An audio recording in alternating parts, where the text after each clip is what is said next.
Disney goes back to his room and it's been vandalized with all this like bloody imagery, and he, yeets himself out onto the street to He gets escape. down from the room to the street so fast, and I'm pretty sure it is Bill Pullman. Like, there's no cut. I was just like, because you see the guy, and it's like, hey, I'm gonna come kill you, and he's like, oh shit, and he leaps out the window, slides down, and is beelining it down the street. It was so funny to me. Yeah, because I think they say something like Blanc because that's what they call him sometimes, like white Yeah. guy. Oh, I definitely, it's not him at all. I just rewatched the little clip. That's not Bill Pullman at all. My bad. But you believed it in the I moment. did. And I Yeah. that's did. Hollywood.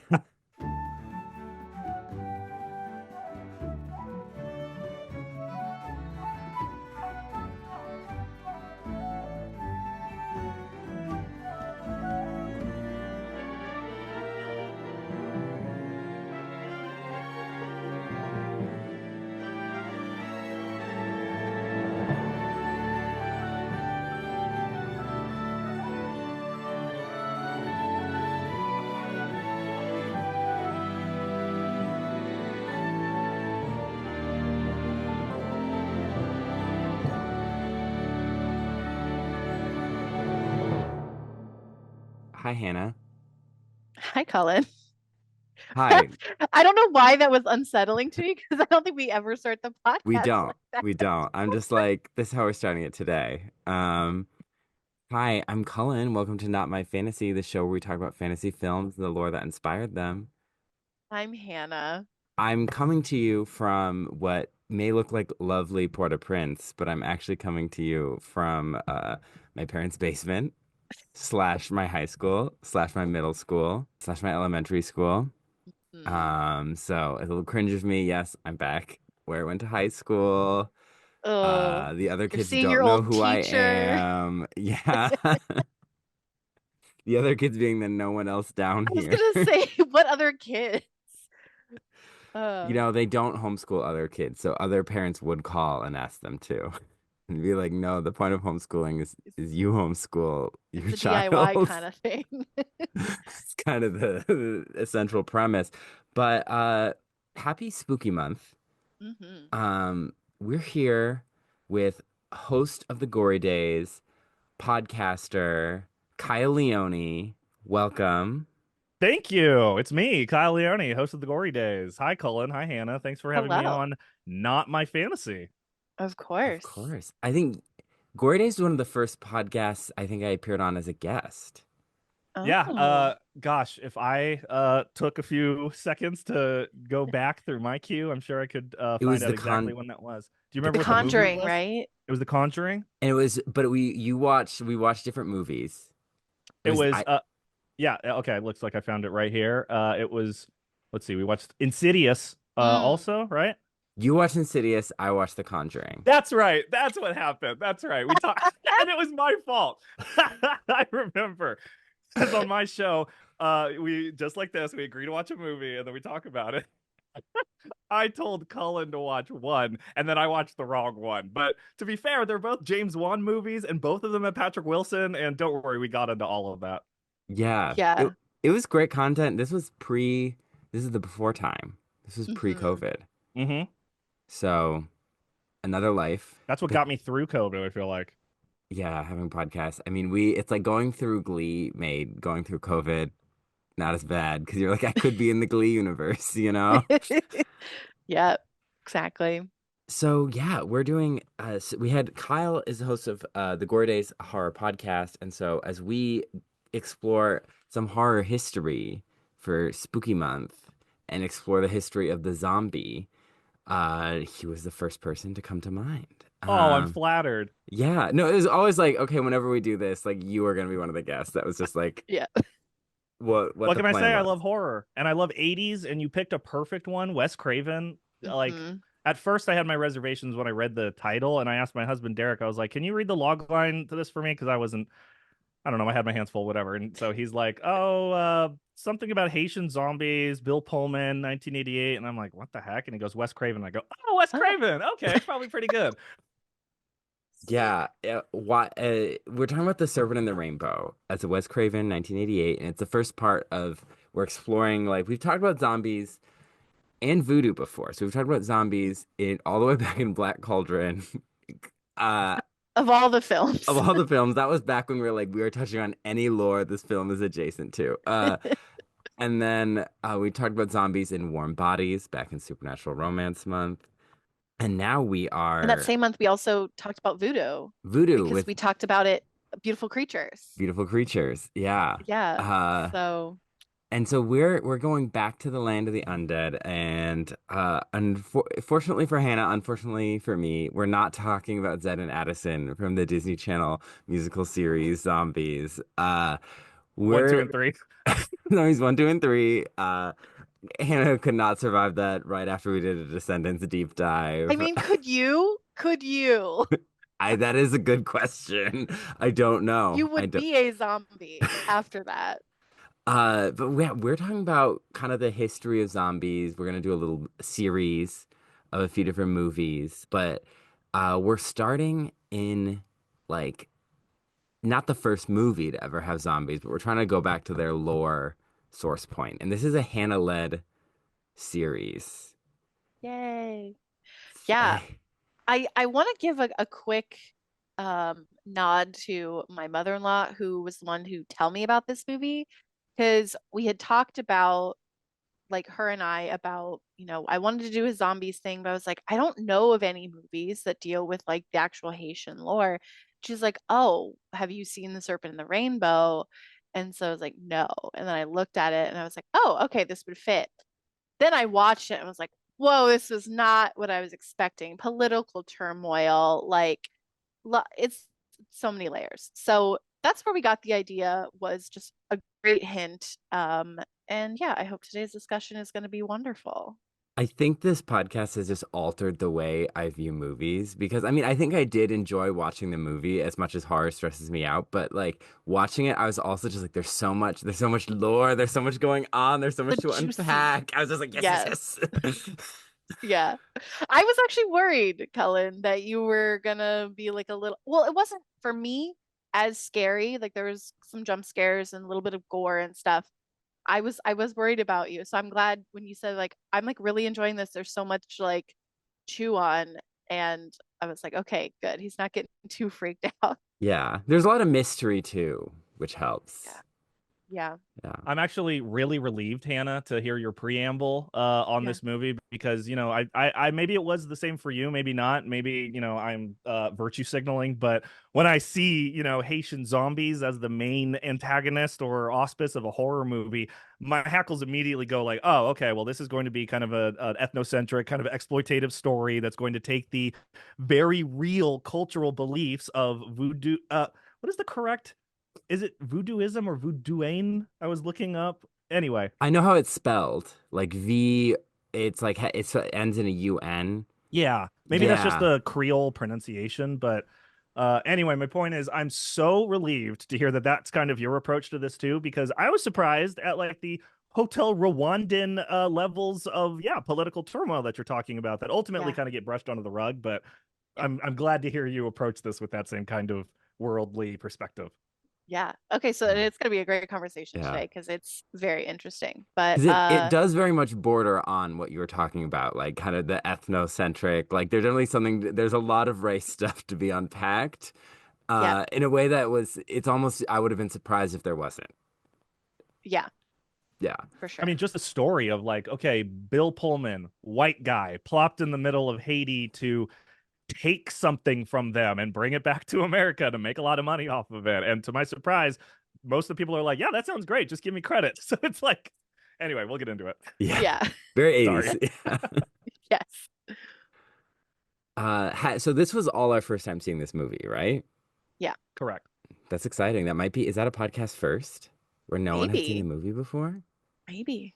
So directed by Wes Craven, script by Richard Maxwell, Adam Rodman, came out in 1988, which was a period like of political turmoil in Haiti. I mean, I started going down a deep dive of like Haitian history, but I was like, I have to write my plot synopsis and then change out these electrical sockets with my parents.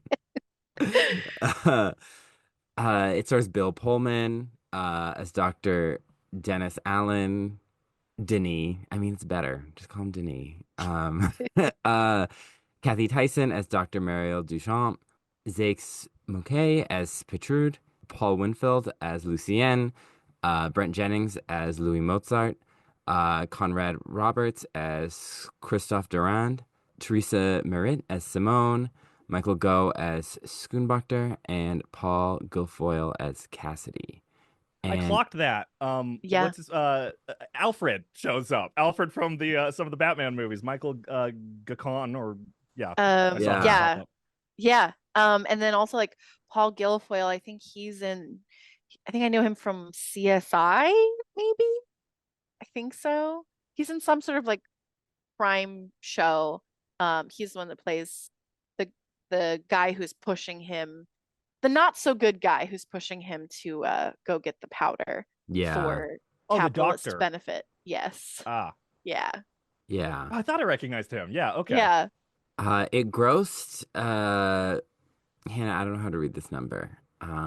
19 million. 19 million? Is that a So million? Okay. yeah, so like basically like just under 200 million. Well, in the 80s, Hmm. Not 200 million, 20 million. Oh my 20 God. million. Like, I can't yeah, read the wait. number either.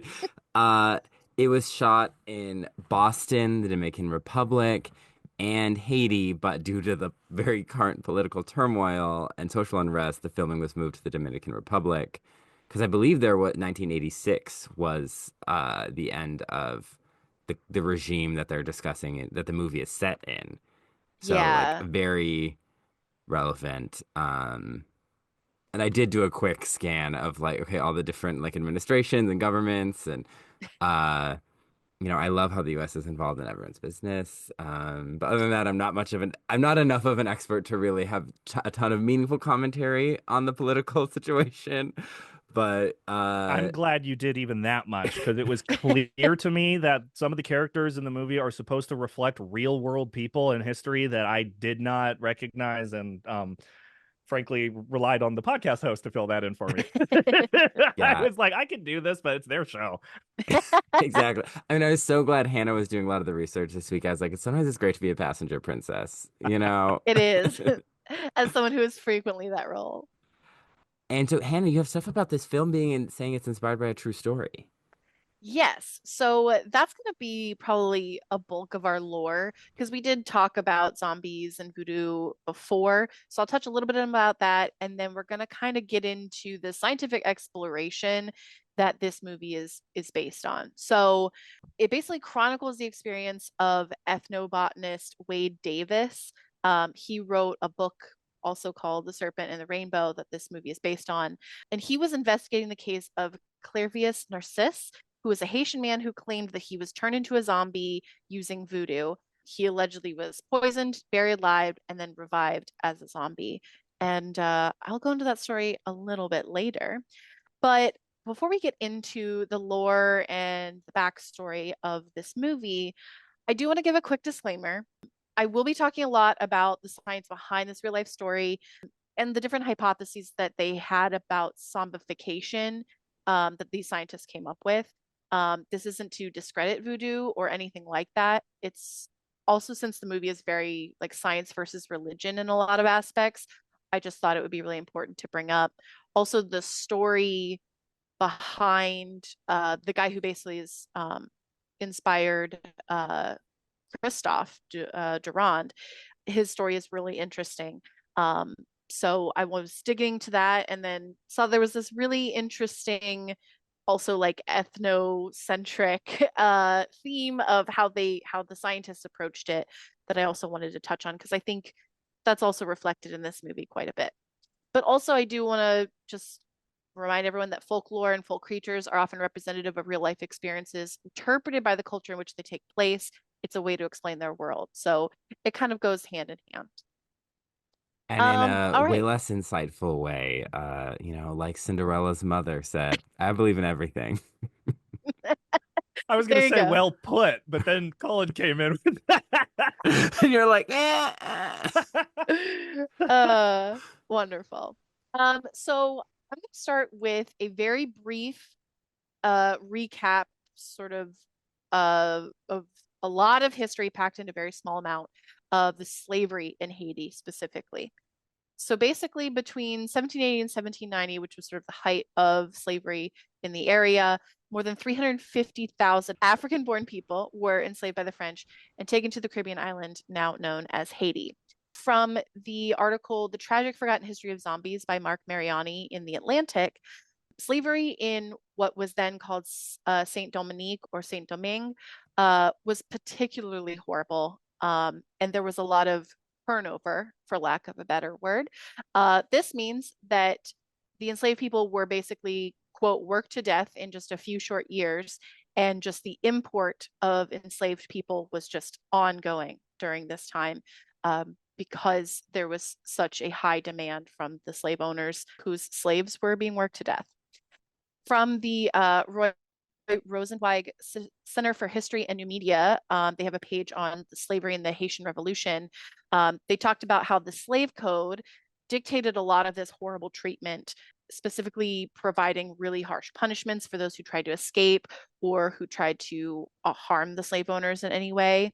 I think we talked about in another episode that this code also force converted a lot of the slaves or all the slaves to Catholicism. So we'll talk a little bit about that later, how that mixes with voodoo. Yeah, Um, when I saw Versailles, I remember thinking because the guy King Louis who built Versailles was behind this slave code, and so you're like, wow, yeah, this is so beautiful, and then you're like, but this money, and it came from laws like this. yep, exactly. And on top of that, so there was like something like 500,000 slaves, 32,000 white people, and 28,000 free blacks. But this also included um, African-born blacks and then also mixed race people, which they'd used another word. I'm obviously not going to use that word. So they had a lot of free black people on the island.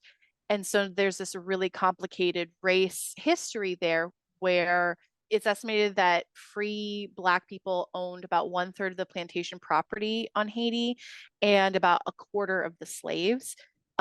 But these people didn't have any other social or political power. They didn't even have suffrage. They didn't have any voting rights. They just were economically benefiting from the enslavement of others, though likely not as much as the white people. But this, I think, is a really interesting point because of who in this film is the owner of those souls that are captured. There's Mm. this really complex dichotomy with who is enslaved and who is the slaver.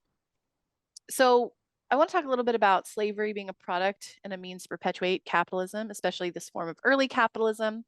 The slave revolution in Haiti that happened in like late 1700s, early 1800s, and also the abolition of slavery in any place that it happened was obviously not ideal for the slave owners. They did not want that to happen because they were benefiting from it. Quote, they feared the effects of the loss of commerce that would result from either the abolition of slavery or the elimination of the slave trade. Fabulous wealth depended on slavery, as shipbuilding, sugar refining, and a host of other subsidiary industries. And so then when the revolution in Haiti was occurring, these French slave owners actually used the US not being anywhere close to abolishing slavery as an argument to keep their slaves. So just a lot of really interesting points about enslavement being connected to early capitalism. And then in this Hmm. film, potentially we'll also talk about how the slavery of certain people because of the zombie powder and the voodoo tradition behind it be like enslaving people and how that's connected to the capitalism in the world of the movie. Very, very interesting. That is such good context and does such a good job of, like, frankly putting the visuals of this movie into a historical cultural context, because the movie, I feel like, kind of struggles to establish any realities of why Haiti is like this, what we're looking Yeah. at. It's mostly kind of told but not shown. So knowing that, which I did not, the context informs a lot of moments and lines, and now I'm really looking forward to I've been taking notes, honestly, because it's like, oh, I didn't know that. I didn't know that either. Oh, that makes sense. Yeah, I didn't know like half of this. I very, very little did I know. And it made me rethink a lot about Patrode and Hmm. sort of his role, not only in the community, but also in the, mythological plot of this movie. And also to your point, I also think that this movie says, there's political unrest, but they're not talking about why, where it's coming Hmm. from, the context in which it's occurring, because constantly, I mean, a lot of people in the Caribbean, but specifically Haiti, because of its brutal slavery history, were always on the edge of going back into slavery because of whatever political and social context that just was not moving away from that. So I think much of the Haitian culture that we get and history is very tied to the voodoo, which is great and interesting, but that political context is like, it does feel like there's a lot of context just missing for this movie. So I'm glad that that filled it in. Yeah, I think it very much falls into, I think sometimes American culture is, well, like, this country is so poor and there's so much unrest. I don't know why it's like that, and then you start looking into everything that happened there and you're like, well, of course this is what's happening. Like, this is the ramifications of these years and years of horror. I mean, we Um, can say the same thing about the rural South. yeah. Why are so many Black people in poverty? Why is lynching still happening? Why, are people being suppressed for their votes? Like we can put that right here in America, but it does often get projected outwards. Yeah. Exactly. And to your point, Colin, it can kind of just feel like when these things are happening in the background, like, oh, the president is being rushed out of the city and you see all these people pour out into the streets. It's kind of easy, especially as a, American in the 80s to just watch that and go like, oh, wow, I guess that's just like what happens in other countries that don't have what we have. Yeah. Yeah, I love that you guys are mentioning this because some of the research I got was actually from the 80s. And I'll talk about it when I get there, but there is a tone in that article that is directly that. So I'm glad you guys are already clocking it. Yeah, Um, let's keep going because there's so many things I do want to talk about, but I'm like, I I also know. don't want to spoil your lore. Okay. So I'm going to get into another brief recap of voodoo and zombies. So again, we already talked about how we talked about zombies and voodoo. So we talked about zombies in the Black Cauldron and Warm Bodies and also in Beautiful Creatures. So go check those episodes out if you haven't heard them already. But just in sort of a gist, voodoo is an Afro-Haitian religion that sort of combines African religious traditions and also with Catholicism and saint worship because of a lot of forced conversions. They sort of had to um, practice a lot of Catholic traditions in order to basically blend in as they were supposed to, but they still held on to the traditions of voodoo as well. So those who believe in and practice voodoo believe that they can communicate with and even be possessed by the spirits. But this isn't necessarily a negative thing. It's very much a positive communal connection to spirits and deities in this culture. One important goddess that we talked about before is Erzuli.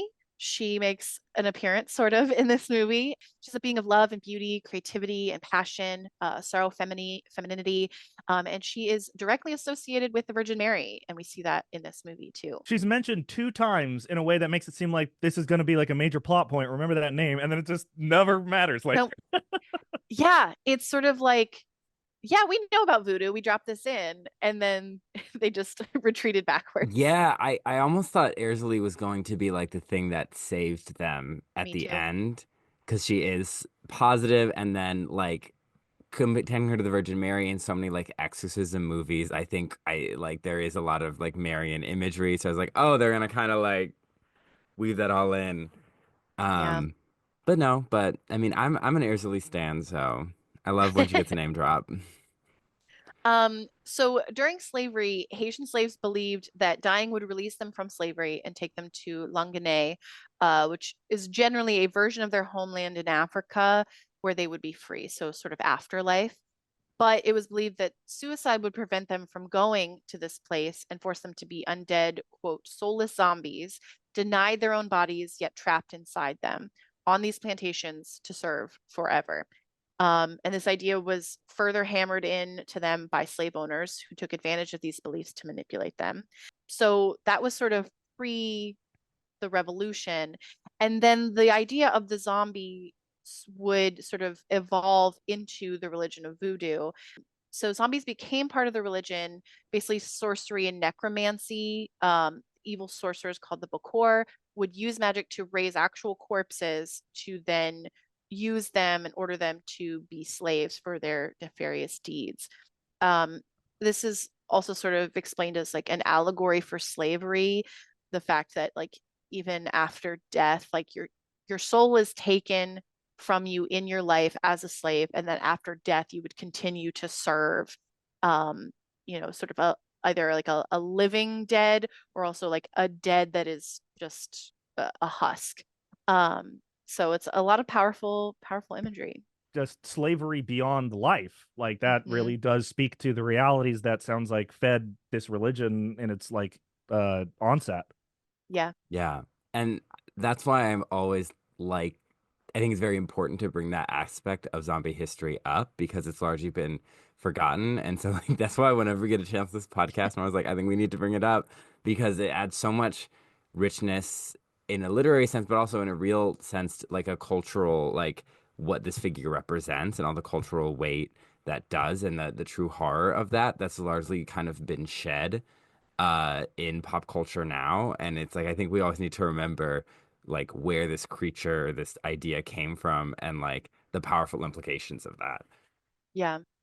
See, And this is then great. This is like your podcast is great. This is why I like this kind of elevated discussion because it would be so easy to go like, "Oh man, how great are zombies? What's your favorite zombie movie?" I love Night of the Living Dead when they shoot the black guy at the end. Wasn't that hilarious? Like yeah. instead you're getting into the origins of zombieism because it is kind of like even to this day like I don't know if you play Blizzard, but the necromancer is like very much like a Yeah. voodoo witch doctor, and there's even the trolls in WoW and Warcraft. Like they're very heavily implied to have like kind of African and maybe even like voodoo style, Mhm. or even in Marvel Comics, there is a contemporary of Doctor Strange whose name was Brother Voodoo, and for years and years and years that was his Huh. name, and it isn't until the last 5 years that they changed his name to Doctor Voodoo as a He's got little a a little PhD now. Yeah. yeah, He's got exactly. that PhD, A that little less DDS. Sister Sage. Or like that show, I Zombie. Like there's a lot of Yeah. zombieism that's just kind of been smoothed into the cultural zeitgeist without ever acknowledging what you're talking about here. Yeah. And we'll talk about it in our next episodes too, but there's an interesting evolution where there are weird ties to this version of a zombie of, you know, being a slave. We'll kind of talk about that in the next movie, but it really evolves into something very different. But yeah, so really quick, getting back to voodoo and Haitian society, like all religions pretty much, voodoo has a profound impact on the social norms and ethics that dictate, how you're supposed to act in Haitian society.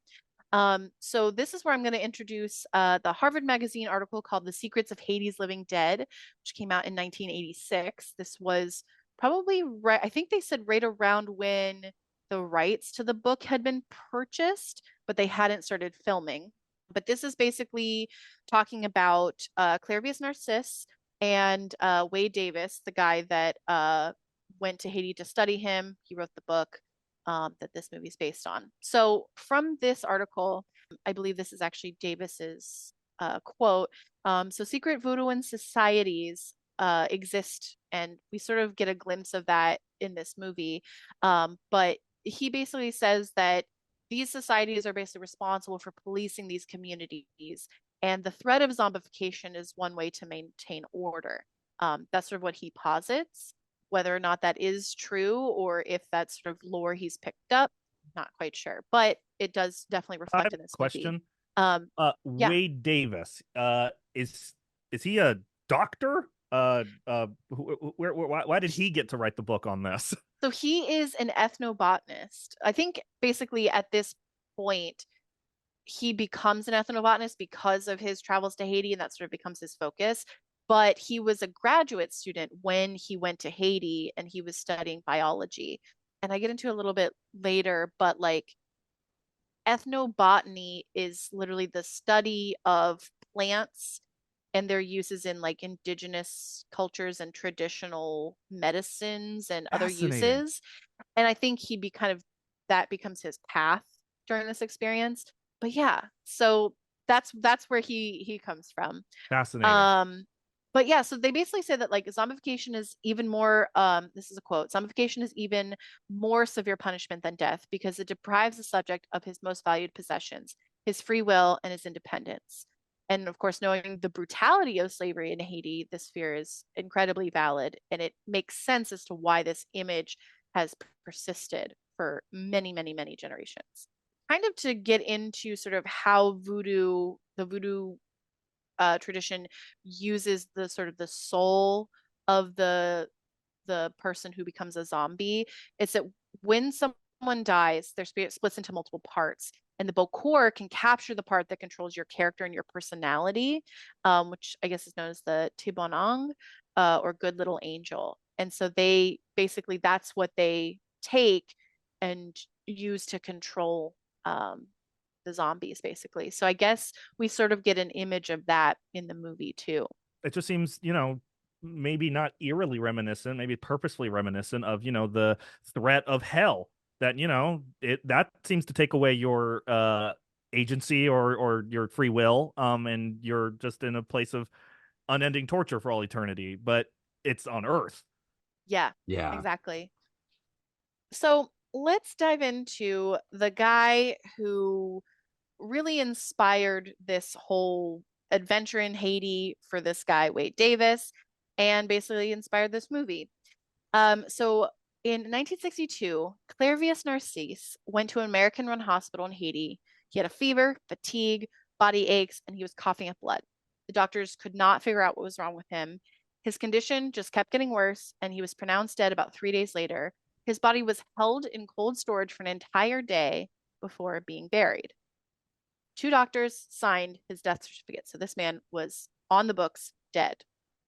Then in 1980, about 18 years later, a man claiming to be Clairvius Narcisse comes back to the city of L'Ester in Haiti, and he tries to convince Narcisse's sister Angelina that he is indeed Clairvius and that he's still alive. And he ends up being able to convince her and others in the town of his identity because he could give them really specific details about their family and their upbringing. He My uses like a gosh. childhood nickname that no one else would know except for Clairvius. And to them, he tells his story about what happened to him. He had been paralyzed by a voodoo priest, which made him completely unable to move, talk, anything, and it made him appear dead. So from that Harvard Magazine article, quote, the man told Angelina he remembered that night well. He knew when he was lowered into his grave because he was fully conscious, although he could not speak or move. As the earth was thrown over his coffin, he felt as if he was floating over the grave. The scar on his right cheek, he said, was caused by a nail driven through his casket. Then he says that the Bokor unburied him, drugged him with some paste that made him not able to think clearly, affected his memory, kind of made him really woozy, but he was physically still able to move. Clairvia said that then the Bokor enslaved him and forced him to work on a sugar plantation in northern Haiti, and he was there with a group of other zombies. And then after almost 20 years, the Bokor died, and Clairvius was no longer being poisoned continuously. And so he escaped and found his way back home. And everyone believed him. They're like, yes, we believe that you were made a living zombie. And he truly believed that the Bokor had taken his soul and was controlling him with it. Hmm. So why this man was targeted is sort of up in the air. There's some theories that either he poses or other people who have talked to him have posed. So one theory is that maybe he was turned into a zombie as a punishment for quote unquote abandoning his children. And this went against cultural norms and expectations for fathers in Haiti. Or there's another theory. I think this is one that he believes, Clairvius himself, that he was sort of not giving land to his brother that they were both supposed to share. His brother was entitled to share it with him, and Clairvius believes that his brother sold him to the Bokor. Um, Mhm. so it's sort of interesting that again talking about using zombification as a way to police communities. Mm. There's another example. T-Femme was another zombification victim in Haiti who was considered a thief. And so perhaps that person was captured and zombified because of that crime. Mm. So yeah, there's actually other cases of it in Haiti. I think also around the same time in the early 80s when Clairvius showed up again. So he's one of multiple similar cases. In 1980, two women in two other different villages claimed they were zombies. And then in northern Haiti, there were villagers around who claimed they saw a group of zombies wandering around the area. And if you remember, northern Haiti is where Clairvius said that he had been enslaved all this time. But what's really unique about Clairvius's case is that his death was documented by two doctors, one of them being an American. So, it was just really strange as to how he could be documented as such, buried, and then, appears again. It might be culturally inappropriate for us to. What do you think it was? What do you think? Are we Well, going to get there later? I have some science potentially to explore. I But want when to I was ask what his reading kids this, think. when I was first reading this, I thought mostly that maybe he had been tricked into eating something, and knowing what I'd seen from the movie, that maybe the powder was what made him Mm. paralyzed. Because I was like, because in the movie they don't say anything about how like people who take the powder throw up blood or anything like that. So it's like, Mm. okay, maybe he was poisoned and then paralyzed. Mm.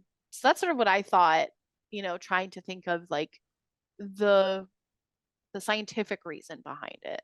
Right. But like in so doing, you come up against one of the like major themes of this movie, and maybe even just like religion in general, which is approaching religious customs and traditions with science and trying to Yeah. explain it away. And it's like that in and of itself may be offensive to some.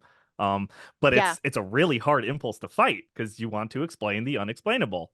And that's why I Yeah. made that disclaimer up front, because I was like, this is a horrifying experience. And who's to say that taking that poison and paralyzing agent isn't actually making you a zombie? Even if it's not the mythological creature that we know now, like who's to say that's not a zombie, Yeah. that It's it's just so just, funny for yeah. anyone to think that they know like that's not a real zombie when Haitians invented zombies. Right. Exactly. Yeah, exactly. I felt the same way. So now this is sort of where we're going to get into the science stuff. So at the end of this film, it says the zombie powder and its active ingredient tetrodotoxin is currently under intensive scientific study. So it is true that Clairvius was studied by many doctors and scientists to determine what had happened. So one theory that was floated around was that before he reached the hospital in 1962, he had been given multiple paralyzing substances, including tetrodotoxin, which is an element of pufferfish venom, which they talk about in the movie, and we'll talk about a little bit later, which caused him to appear dead. Mm. Um, there was even a Haitian-born but Canadian-trained psychiatrist, Dr. Lamarck Douillon, who had been studying zombies in Haiti for over 20 years at the time of the Harvard Magazine publication, so since the 60s sometime. He believed that zombies were not actually dead people raised, but they were given some sort of metabolism slowing substance that made them appear dead. But he was really fascinated with how the science butts up against the culture and creates zombies. So he's not necessarily saying that they're not real. He's just saying there is an explanation for it, but they could also be real. Like it's a thing. So I think that was sort of an interesting approach. And also, since a person couldn't move or they wouldn't be able to speak or anything, and they experienced being buried, then they of course would believe that they had just died and were just trapped in their body. They have that Mm. cultural belief that this is what can happen to you, and so like, I am dead. I'm just trapped. Like, Mm. so who's to Yeah. say they aren't actually experiencing death in a way, But it's confirmation bias. Interesting. Exact. Yeah. Yes, because then there's the cultural confirmation bias, and yeah, it's all very, very interesting. So Dr. Guyon, after all of his work, who he had not been able to get this quote unquote zombie potion after all of his trying. So he wanted to put sort of a task force together, and he wanted an ethnobotanist. So ethnobotanist is a traditional medicines expert, quote unquote, someone who studies the indigenous knowledge and traditional knowledge of plants and their many uses across, they may specify in certain cultures or just a wide variety of cultures. Um, the then director of the Harvard Botanical Museum, Richard Evan Schultz, was almost the person to go, but he was, quote, too busy. That's what it says in the article. And I was like, oh, that's vague and funny. So he recommended then graduate student Grad Wade student. Davis. He said a Yes. grad student. And they kind of go into it in the article that like Wade Davis was very dedicated, had a lot of interesting theories, and also had a passion. And that was sort of, Schultz and him really got along, and they had a good sort of rapport and the same approach to their work. So that's sort of why he was picked. So Wade Davis goes to Haiti to study with Dr. Guyon. Now, Wade Davis didn't know anything about Haiti or African or Caribbean cultures or traditions. No. So it made me laugh when in the movie, Bill Pullman's like, I'm an anthropologist. I was like, sir, you are not an anthropologist.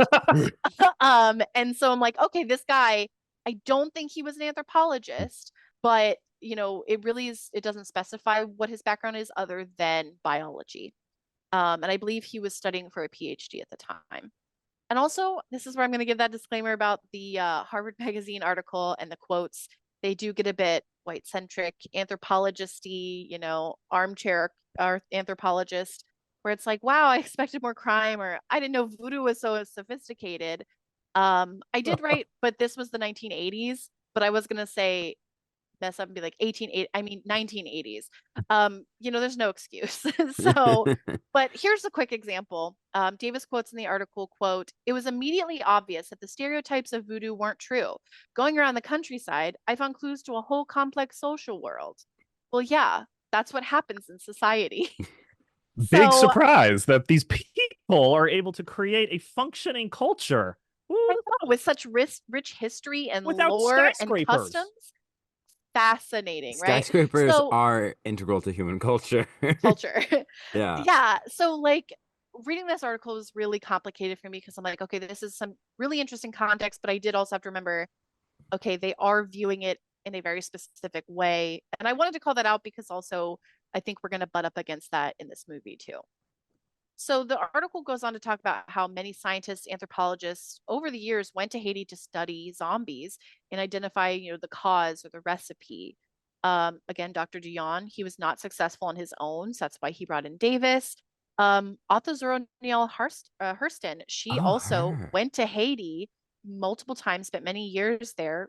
A lot of the Haitian culture was influencing her work.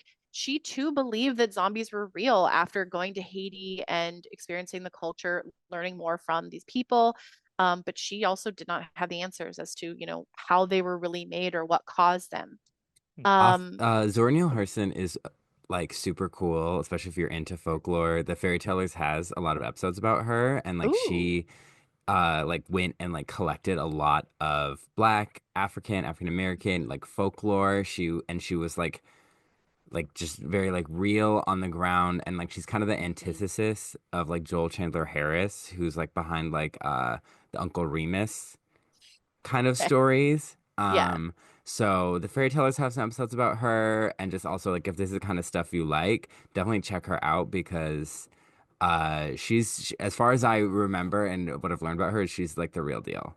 So yeah, Their eyes were watching God, I think, is the book I was assigned in high school. And that's the only reason I know her name. But yes, I would agree with everything you said. yeah. And that was a really good point. She is like a fantastic folklore collector and historian, basically. Dr. Guyon, Haitian born doctor who knows the culture, knows the people, could not find these answers. From the Harvard Magazine article, quote, Davis obtained a sample in a few weeks. This white man came in and obtained a sample in a few weeks. So, well, no judgments. We're not judging. I'm just giving you the facts. But yes, More like It's he was given something and tricked into being given a sample because he's out of town and dumb. and here's where it gets really interesting. Um, so he had gathered a number of contacts prior to landing in Port-au-Prince, just from, people he knew who had contacts in Haiti that maybe he could talk to. One of those was Marcel Pierre, who was a bordello owner in St. Mark, who was known as the quote unquote voodoo sorcerer. Davis offered Pierre a quote unquote sizable sum in Hmm. exchange for shadowing him and making the potion, but Davis knew that Pierre was duping him. So he confronts Pierre in his own club. Does any of this sound familiar? Hmm. Pierre gave Davis the quote real potion, which Davis then rubbed into his skin, and it was supposedly the real deal because Pierre was impressed with Davis. I put Davis's chutzpah, and agreed to show him how to make the actual potion. But Davis reports that he did start to feel like the tingling sensation, and starting to get like the pins and needles feeling. So from the article, the powder which Davis keeps in a small vial looks like dry black dirt. It contains parts of toads, sea worms, lizards, tarantulas, and human bones. To obtain the last ingredient, he and Pierre unearthed a child's grave. So, you know, these are sort of some of the ingredients that he claims that goes into this powder. Um, and again, from the article, as Davis discovered, making the potion is an inexact science. Ingredients varied in the 5 samples he eventually acquired, although the active ingredients were always the same, and the poison came with no guarantee. Sometimes, instead of merely paralyzing the victim, the compound kills him. Now, what I found interesting about this statement is that he's just saying it's an exact science, kind of like it's just kind of thrown together. That gives me very anti anthropologist vibes, or at least like a Hmm. good anthropologist, because he's basically kind of saying that, like, well, the way they make it is not FDA approved, right? It's not going through the scientific process. And it's sort of a hodgepodge. And I hated reading that. So Yeah. it just kind of gives you more of the ick. But I'd feel better if it was signed off by the people who are okay with putting high fructose corn syrup in everything we eat. I That think is that what it makes it. feels like. It does. It feels like coming to someone's like house for a meal and they cook you something and you're like, "Well, you didn't follow a recipe. This doesn't taste like Marie Callender spaghetti." yeah, Yeah. exactly. And he's also, this is also an interesting point because we'll kind of talk about in a little bit that perhaps his samples were not what he claims they were. Either Mm. he was duped or he's fraudulently claiming they are such. But before Davis got to Haiti, he did have his own theory about what he believed the zombie potion would contain. And he believed it would be concombre zombie, which is zombie's cucumber. It's a datura plant, which is a psychoactive plant from West Africa and other tropical regions, and it grows in Haiti. It's great on ham with Havarti and stone ground mustard. A different cucumber. Oh God, could you imagine biting into one of those? Gosh. Uh but its name comes from the idea that this plant was in part responsible for creating zombies. So that's sort of how it got its scientific name. But his theory was flawed because the plant does not cause the same level of immobility and like deadness that the real zombie potion did. And this is where the pufferfish comes in, also known as the fugu fish in Japan. And this got Davis thinking about the many cases of fugu poisoning, where too much of the poison from the fugu fish remains in whatever portion that they eat, or if you eat a bunch of pufferfish. So, I mean, you have to apparently, I don't know if this is still the case, this was back in the 80s, but you're specially trained as a sushi chef in general, but apparently you had to have like a license to prepare pufferfish because it's such a specific technique to prepare it and to remove a certain amount of the poison so that it won't kill you, but you still get like a tingliness, I guess. I've never had it before. Mm. I probably won't because I'm too paranoid. Um, but so basically, he kind of connected the idea or the cases of Haitian zombification to what would be found in Japan in fugu poisoning. It sounded a lot like the same type of zombification. In fact, someone in Japan had quote unquote died and was aka zombified by the Fugu, was buried alive and then revived. They were alive. And he thought that sounded a lot like Clairvius's case. But the thing that kind of gets back to Clairvius continuously being, I guess, poisoned, but basically being in the state of where he feels like he's being controlled by the Bokor, was that he did say that he was given this paste by the Bokor, which made him woozy, not able to think for himself. And Davis believes that this was another type of datura, or other hallucinogenic drugs from local plants, made into a paste. So it would be the tetrodotoxin plus a continuous dosing, amplified with those cultural religious beliefs. You get zombification. And actually, he believes that it was the Datura stramonium, which it produces amnesia, delirium, and suggestibility. So he believes that's what was in the paste. Paste, interesting. So not necessarily as like, condensed as a dust that I could literally just blow in your face, and now like they had to eat it or at least rub it on their skin. So it seems like there's like the two-part process, right? There's the neuralizing agent, which would be the pufferfish venom. And that's what the Americans in the movie wanted. And that's kind of what his expedition was also about, Davis's, was to get whatever concoction that was that paralyzed someone so much as basically an anesthetic. And that's sort of what they're exploring in the movie. But he also believes that the part two of that is that there's a continuous dosing of the tetrodotoxin plus, or maybe not even the tetrodotoxin, just this other datura plant that would produce the suggestibility that the Bokor needs to convince him to still be enslaved, or basically just to keep him. So yeah, it's pretty fucked up. And so again, that's why I'm just like, who's to say that this isn't actual zombification? Like, it's horrible. But this is where we kind of end our lore, and we end with Davis was intensely criticized for his work in Haiti, specifically the samples of the powder being fraudulent. Other scientists test them and they found no traces of tetrodotoxin. And this is where Davis goes back to that thing of it being an inexact science. He blames testing errors or the variability of the ingredients, and that, perhaps other ingredients in the powder or the potion limited the effects of tetrodotoxin. So it's sort of based on what I kind of found. I don't know where the rest of the research landed. I did not go to the, Medical Library of the United States to look up you didn't articles. Do a FOIA request to get all the documents? I could not.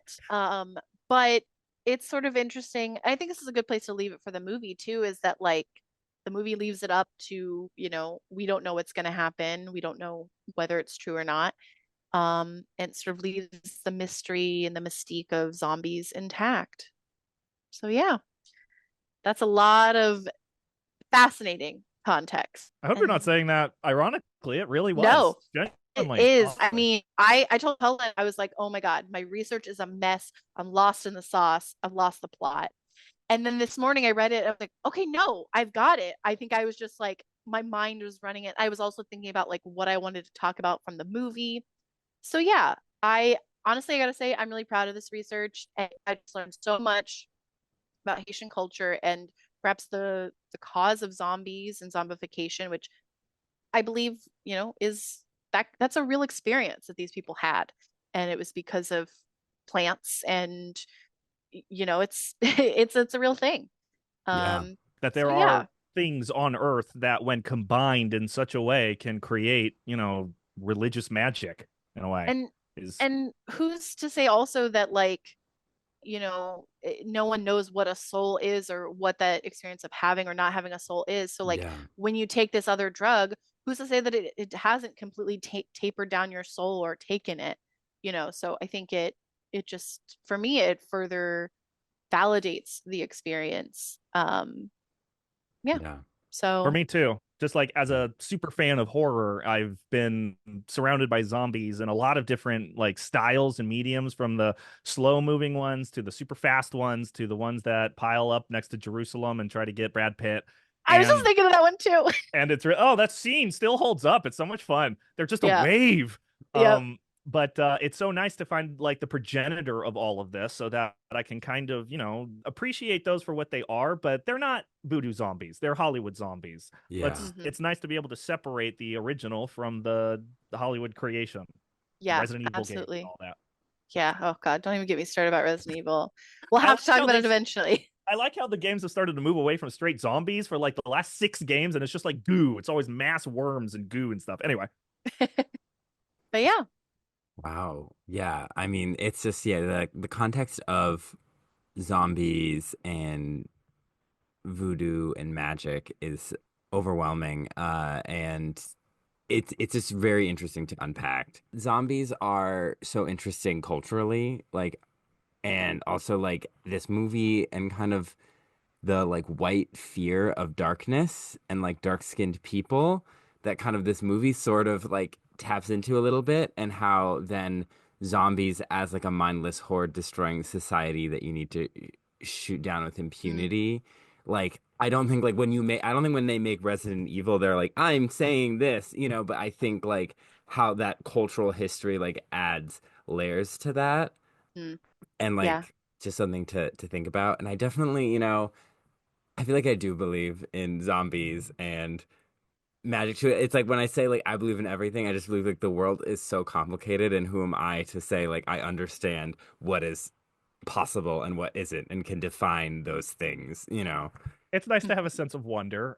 For instance, I wonder how many other cultures have kind of arrived at zombie on their own, and Yep. Yeah. how just in this conversation, it kind of informs that like our interpretation of zombie is very not in control. It's supposed to be kind of a representation of the masses, that like the uncontrollable waves of whatever you want to call them, the minorities or whatever, but it's supposed to be just this wave of uncontrollable like masses of people, whereas the Haitian one is more about slavery and being controlled by one thing. Nobody controls zombies in a Western story, but Yeah. it makes me wonder, like, I wonder if other cultures have kind of arrived at zombies independently on their own. That's a really good question. And actually, that's gonna be something I'm gonna look into, because Haiti is not the only place that is gonna come up with this. It could be happening in Asia. It could be happening in Africa, other parts of the Caribbean, Latin and South America, even, in Europe. Like there could be places where some natural phenomenon is causing like an intense paralysis, and they are end up revived, and it's like a zombie. But yeah, I mean, Yeah. who's to say?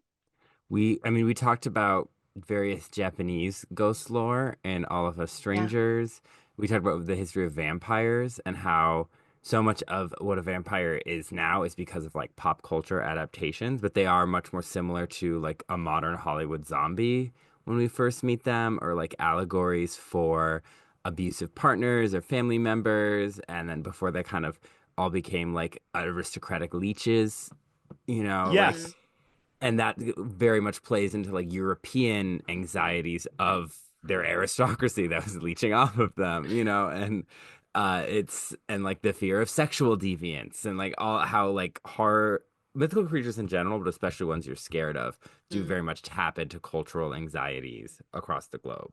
You're absolutely Yeah. right. And you're reminding me that most monsters are like, yeah, they're supposed to be like kind of pastiches of a group of people or maybe even an individual. And this voodooism is not that. It's very personal. It's like, it's not supposed to be the zombies represent, capitalism or the run amok, or vampires represent the aristocracy unchecked. But this Haitian zombie is very, very culturally like meaningful to them as like an outgrowth of slavery and like the fear of like even dying, which is supposed to be the ultimate release from servitude, is undone. That's Yeah. fascinating. Yeah, and Yeah. it's so terrifying to think of because especially as a kid, I was afraid specifically of vampires because they kept you from moving on. And so now imagining that with all that other cultural context and racial context and all that, like terrifying. Yeah. And also just for the listeners, just a reminder that again, these zombies, the Haitian zombies, they're not flesh eaters. like Yeah. we know in Hollywood zombies. So Hmm. that's a key point to remember as we continue on our journey. But yeah, that's Yeah. our lore and background. Yeah, so we're talking about the Serpent and the Rainbow, right? So if we get into the movie, sometimes it felt like playing like a PC game at times, like a PC mystery, like the soundtrack. Unpack that for me. Oh, the soundtrack is Oh. kind of wild. So there, you remember Yeah. Oregon Trail, right? This is so there's also one that came in a cereal box called Amazon Trail. And you used to like go down like the Amazon and you would like there was also like portals that would take you through time and there's like a whole Jaguar thing and the soundtrack I swear was the same as the soundtrack in this movie. Love Wow, I thought that. Hannah was the history expert. Now I'm getting so much context from Yeah. Colin. Yeah. We open with they're talking about the serpent representing the earth and the rainbow, the sky, and so everything in between. And we see a man being I hate to pronounced. be this guy. Yeah. Quick question. Where's that quote from? Is that from the book or is this just made up by Wes Craven or the screenwriters? I don't know. Okay, I never mind. actually I didn't I'm even gonna think look about let me it check. because I just assumed it was something that the movie just came up with. But yeah, it might be like an actual text. Did, did they quote it or is it It, there's just there's no quotes, fascinating? and it's Fascinating. like written in a way that really doesn't seem like it's religious or anything. It just seems like someone just kind of sat down and wrote, okay, here's the theme. Yeah, because Yeah. it also throws me off because the rainbow serpent is like a key Australian Aboriginal Oh, mythological really? figure. So that's like whenever I was always forgetting the name of the movie because I like those two concepts are connected for me in like a totally different cultural context. Because we see Kristoff's death and funeral, he's gonna be pronounced dead. We see his sister weeping for him, and we see his tears as he's buried. It's terrifying. It Yeah, is. I I don't know gasped. if I you saw mean, Ryan Reynolds Buried. Mm-mm. was it as good? Oh, it's an entire movie where the great Ryan Reynolds, spent the entire movie in a coffin. He's the only one on screen for the whole time. And I was getting those kinds of vibes from the beginning of just like, Oh, oh my God, that one tear falling down his face. How horrifying. How horrifying. And his sister's right up there and has no idea. Ugh. yeah. Yeah, and now I'm just one time I was in a haunted house where they had like a buried alive thing, but it was like a ball pit. So we cut to the Amazon, the setting Yeah. of Amazon Trail. Yeah, with Dennis. He's speaking with a shaman who's speaking in Spanish. The subtitles say that they're all speaking in Spanish. He's like a remote tribal shaman. And Yeah. I'm like, okay, it's not that hard to find an American who speaks Spanish. Wouldn't you just send them? So, respectfully and culturally, who is supposed to be this gentleman? Because it's a really weird foot to start on for the movie. Yeah. Yeah, Because he drugs It's him immediately. yeah. Does he say what context brought him there? I he's can't there remember. looking into like his medications, but Yeah. the guy is like, you need to take this because I need to warn you about something. Like you need to know something that's in store. And then his Julio, his translator, is like Spanish translators in these movies are always like, no, amigo, you don't want that. And I'm like, oh, it always I call him really, Gringo later. Yeah. yeah. But a translator in a movie is gonna call you amigo. That's just like the laws of Hollywood, I guess. I Uh, just love the confusing tone that gets set this early because like he does a pratfall and I'm like, was that supposed to be funny? And then the jaguar that chases him is like really cute, and I'm very confused what I'm It supposed to be. is. It's wild. It is a wild start to this movie. I literally for a second thought, like, are you trying to tell me this is Haiti? Are you trying to tell me this is Haiti? And With I was like, jaguar. oh yeah. I was so confused. I was like, do they know where Haiti is? But I was uh, like, okay, okay. It's a and yeah, because prologue. he sees a jaguar, he's wrestling with it and like playing, and then he sees the shaman is what they call him transform into our future antagonist. He does like a Yeah. reveal. Yeah, he just opens up. It was so funny to me because I don't know like how much drugs y'all do, but it's so funny to picture giving my friends something that like maybe I do all the time and they're freaking out. They're like playing with a leopard on the floor. And I'm watching at him, I'm watching with my friends and I'm like, "Hey guys, watch this. This is going to freak him out." And I do like this just so he looks at me and has another breakdown. Sounds it's like the hilarity of it was like you're just screwing with the guy who's tripping balls right now. That's not The fair. shaman has a mischievous look on his face. And Yeah. it's like one of those it's like stereotype of like he's not saying anything, but like he's like knowing. Like it's weird. It's weird. Yeah, and so he sees himself, falling into a gray or falling into like this thing of all these hands, these like corpse hands grabbing at him, these dark corpse hands, Yeah. as he's pulled under. And so he has a real bad trip to I feel like find, that's the first moment where I realized, okay, we're in a horror movie. Thank you. Yeah. yeah, Because before I was like, this is a weird comedy. Yeah, exactly. he's lost. Julio is in the helicopter, but he's being eaten by worms. He's been killed. I don't know what happened to him. I He I has thought like we were gonna three get it. mealworms on his face. He said the darkness was after him. Uh, Yeah, he did kind of insinuate that like it he didn't think it was the shaman and the shaman's people that had done this, but he yeah. just it was like it's like something else. He And felt it's a yeah. darkness. This is, I think, of Crazy Ex-Girlfriend. She calls it Tyler Darkness. That she names the Oh no. darkness. I just And think so of it's like, Charlie Murphy. and it's just like there's just the bad vibes killed this guy. Oh well. And Yeah. he runs off and they people call him a gringo, but he found his way to civilization. And everyone's really impressed by this back in Yeah, he Boston. walked all the way to Boston. Yep. Yeah. He walks down that dirt road and he's in Boston. Uh Listen, we lived in Boston. We know that it's just one dirt road away from the Amazon. yeah. And because it cuts to, I believe it's Hey, Trinity get in. We're going Church. to the Amazon for lunch. Yeah. We're gonna go see that jaguar. So it cuts to, I think it's called Trinity Church, which that church was under construction the whole time Hannah and I lived in Boston. When I went there last year, Yeah. still under construction. It's like right across from the Boston Public That's Library. that's funny. Yeah, I was like, still going on. All right. Uh-huh. Yep. And I think So the building that he goes into, I think I worked there one summer for a couple days when I was a temp. Fun fact. I was like, is that the building? But then they didn't keep going up, and I was like, I think it is. Wow. so we get this is what I called that this his professor has gotten him involved with this business that I call white people in a horror movie bullshit, where they're like, okay, we hear about this thing. This guy was found in a hospital. He was dead. He said he was a zombie. Obviously, we can make money off of this. We will use this to revolutionize the medical field. And I guess maybe because I just have too much of a magical brain.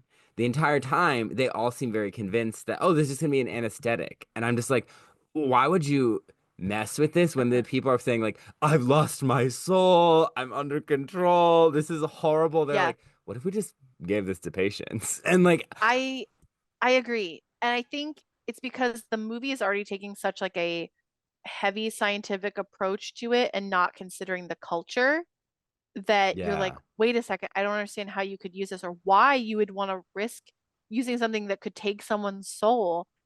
But knowing like the context of like the actual expedition, yeah, I was like, okay, I understand why they want it for an anesthetic because it basically like hmm, you can't move or anything. yeah, And I don't think they would be only using that. It would just be a new part of the anesthesia that, maybe yeah. reduces anesthetic deaths because that happens. But I'm trying to remember, is it this conversation, or I know it comes up definitely later where it's implied that they want to use this as a weapon potentially, or is that just a lie? I think it's a lie that I could see it happening kind of thing. Like yeah, he says it's I for don't my know. enemy, but Oh, that's just to convince what's his face? The guy who actually Mozart. makes the yeah. Yeah. Yeah. Okay. Well, I do kind of like that our main character is kind of an asshole. Um, like not entirely. It's like a, but he is, and like maybe it's just like to him it would never occur that this is just something you shouldn't mess with. Because the movie, I think ultimately it's weird because like he's the hero, but he's ultimately in the wrong about everything that was going on. Because at the end of the day, we end on Team Magic: The Gathering. Well, that's the thing. I feel like this scene like endeavors to kind of separate the main character from the bad guys, really. Like, oh, he's just kind of a victim of circumstance. These guys, he needs a job, so he's gonna go do this thing. All the people in this room are supposed to cement the theme of, like culture versus science. And so these are the scientists who are like, we got to go to the place where all the culture is, scoop up everything that we can make money off of, and then take it away. But Bill Pullman being stuck in the middle is like the last of the Mohicans of, well, I'm going to show up and I'm just going to see what happens. Maybe I'll turn coat. We'll see. We'll see. Yeah. So we're For supposed to be more those sympathetic for him in this moment, is how I felt. for those listening on just audio, there was a finger mustache Mhm. involved. To just Wonderful. add to the bit. Yeah, he's very much giving like Indiana Jones. Uh, so he also he says the soul doesn't exist. He's like consciousness is in the brain. There Mm. is no soul. Um, so he has never Oh, seasoned his food before. Thank you for reminding me of that. That's such a weird escalation in this very scientific conversation. And I think it's Alfred. I've got to remember his name. I just Michael feel like Shaw. this. Yeah. He goes, it could be proof of the soul. What?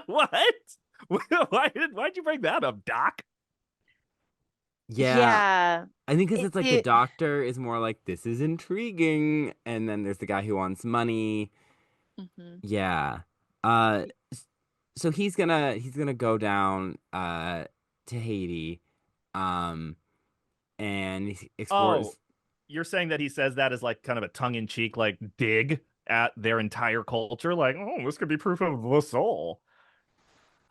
No, I think he's just like intrigued by the possibilities. Maybe Genuinely. it Oh, will be. okay. Yeah, Yeah. because one of them's a professor, and so he's like, what is, Oh, what are we gonna learn? And then he's just right. He's one of the many perspectives that is clinical and observing a group of people with entire lives as Yes. interesting. Got it. yeah, it's Yeah. And then there's interesting. the capitalist doctor who's like, we want the money.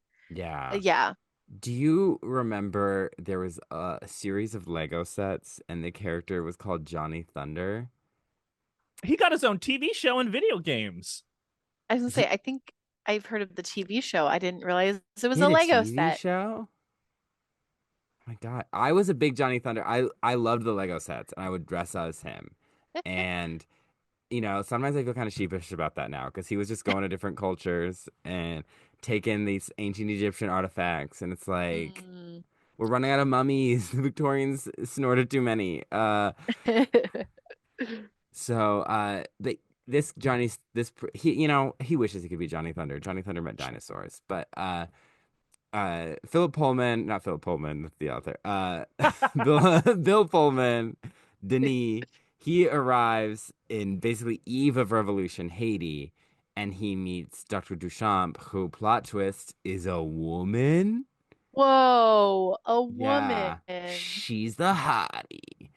Yeah, she's Um, very fair skinned, very like safe for Bill Pullman. Yes. No one's Yeah. yeah, gonna get upset about seeing their sex scene later. yeah.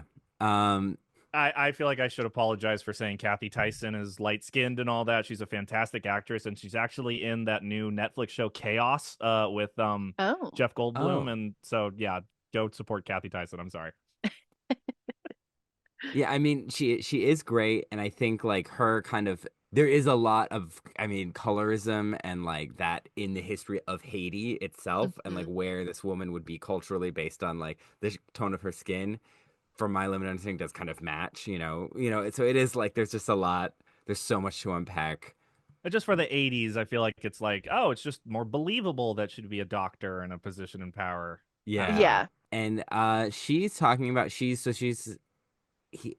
Christoph is no longer at that institution, but he meets Margit, who has been zombified and is kind of in a state, and it's giving him white discomfort, uh, and he's having flashes. to his trip. Yeah, and Christoph was at this institution. She like took a photo of him, Yeah, and that's he saw, and Bill Pullman's character saw that photo when he was still in Boston. So yeah. yeah, Mm, he's like looking for him basically. And so she's, she's there to help. She's trying to kind of figure out what's going on. And so they go to Lucien, who's like a spiritual doctor, priest, healer, um, runs kind of like a dance I think it's like a nightclub. nightclub. Yeah, he runs a nightclub, and he's seen as like a positive magic user, like a positive community figure. Even though Yeah. he is also kind of using their culture for tourism, because they have like they show like a white lady sticking pins in that guy's mouth because can't Yeah. feel pain. that was Bill Pullman's wife, actually. Uh, IRL. yeah, Bill Pullman had recently gotten married and wanted his wife to have a cameo in the movie, so she plays the woman pushing a needle through the guy's consensually pushing a needle through that guy's cheek. Wow. And I actually What a wanted to ask cameo. that moment where we're seeing like, oh look, it's a cultural like little party and they're eating glass and embers and poking needles through this. Is this respectful? I mean, Mm. in this movie is participating in the same thing that Lucien is selling. It's participating in showing off the culture of Haiti for their financial gain. Okay. Um, and I think that's probably just symptomatic of it being set in Haiti and it's from a white perspective. Yeah, and You know, and I think it also like it's starting to poke at um the ways that perhaps the Haitians are still, I think Petrod kind of makes this point later, that enslaved in some way to America, or at least to the, higher GDP West. I yeah, love Um, that little monologue he gives later. Yeah. yeah, so it's sort of like poking at that, kind of pointing us to that like there are different types of servitude. yeah, Because the way I was watching it, it felt like, oh, okay, we want Bill Pullman to feel and seem like a real fish out of water and have a good reason for him to want to accept help from these people, Mhm. like Kathy Tyson's character and uh, Yeah, Duchamp. Marielle, Yeah. yeah, yeah, Duchamp. Yeah, I think it's one of those things where a club like this has an interesting thing because it's like exploitative in that it's like showing like look at our otherness, but it's also especially when people come from countries that people just think of as impoverished, poor, unstable, they also want to be like there's so much to us as humans and our culture and things we can do and beautiful things we've created and be. We're not just like there for you to donate money to and forget yeah, about Or film a movie in and then leave. and leave. yeah. So again, there's just like endless things to unpack in this movie. And so I mean, he's that's at part of the fun. that's part of the fun, and Yeah. that I think that's I'd much rather an interesting movie with a lot to unpack and some of it good, some of it bad, than like a nothing movie. True. And because like it also hopefully inspired more people to learn about this. Now I don't know if And about audiences on Haitians in general and what they do yeah and don't eat. yes Yeah. Yeah, there you go. Good point. I don't know if that occurred to you, but the moment Colin told me that was the movie, I was like, oh, that's topical. I was gonna say I didn't even put that together until you just oh said it. Yeah. yeah yeah So It I'm hit proud. Kellen too. I'm Yeah. proud that that wasn't even on your agenda. that wasn't even no but it is yeah it's also just like they're like Boston had a big Haitian community so Oh. I Mhm. had Haitian friends and it's like the othering of people it's wrong and especially grinds my gears when the religious right does it because if you were to walk into a lot of churches in a lot of the cities in this country, it is not Caucasian Americans who are filling those pews. It True. is often Haitians and Mexicans and Filipinos and immigrants from all over the world.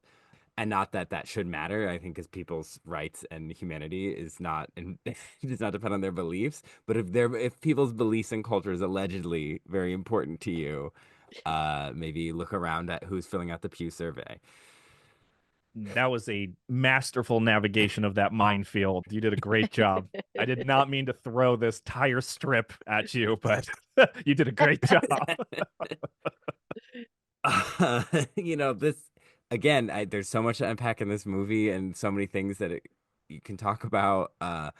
And so this is where we get our first Erzulie mention because Lucien really wants Marielle to dance and to, be possessed by Erzulie because it comes so naturally to her. Because this is a thing I've read about where like the Loa or the spirits have, hosts people that they have a stronger connection with. Um, and so it's like he wants her to, and she doesn't seem to want to, which again seems like something maybe that was cut or something that was going to be explored more. There's just some narrative there. It was weird because I thought, okay, this is her trying to like separate herself from the culture, but she doesn't do that at all. She's very much still enmeshed in her culture, and she talks about how she is both science and religion. Like, Yeah. so yeah, it was really, really weird, unexplained. This dynamic of like woman of culture shows white guy culture. It's like I couldn't think of a specific movie it made me think of, yet it made me think of all movies. Um, it's just like seemed like this is a very tried and true adventure movie dynamic. Yeah. Uh, and that's just, how it is. And I think there are times where like there seems like there's more going on with her, and then she's just kind of reduced to the stock character. To the Yeah. translator. Like she's Yeah. literally there to just explain what other people are trying to tell Bill Pullman. Yeah. Yeah. And to be hot. Yes. Yeah. I mean, I will explore her role as a compulsory love interest later. So this is where we also are introduced to okay, how to Hannah, I think you said his name correctly. How do you say it? Patrode. Patrode. Yeah. Uh he is he's a sorcerer, he's a bokor, and he makes things go badly. And so like Lucien is like he is below contempt. Mm. Like gross. And I think I do like that because I think like there's the common interpretation of voodoo is dark magic. It's nefarious. And Yeah. there is a distinction of what people in that culture think of as bad and things you shouldn't do and things that you think are good. And so I like that they do point out that distinction. And another distinction is that Lucien is a man of the people, and so he's a good practitioner. Whereas Patrode is basically like part of the police state that Mm-hmm. is causing political turmoil in the country. And, you know, he's the bad guy. So Yeah. it's really interesting. It's like again those political streamlines in this movie too.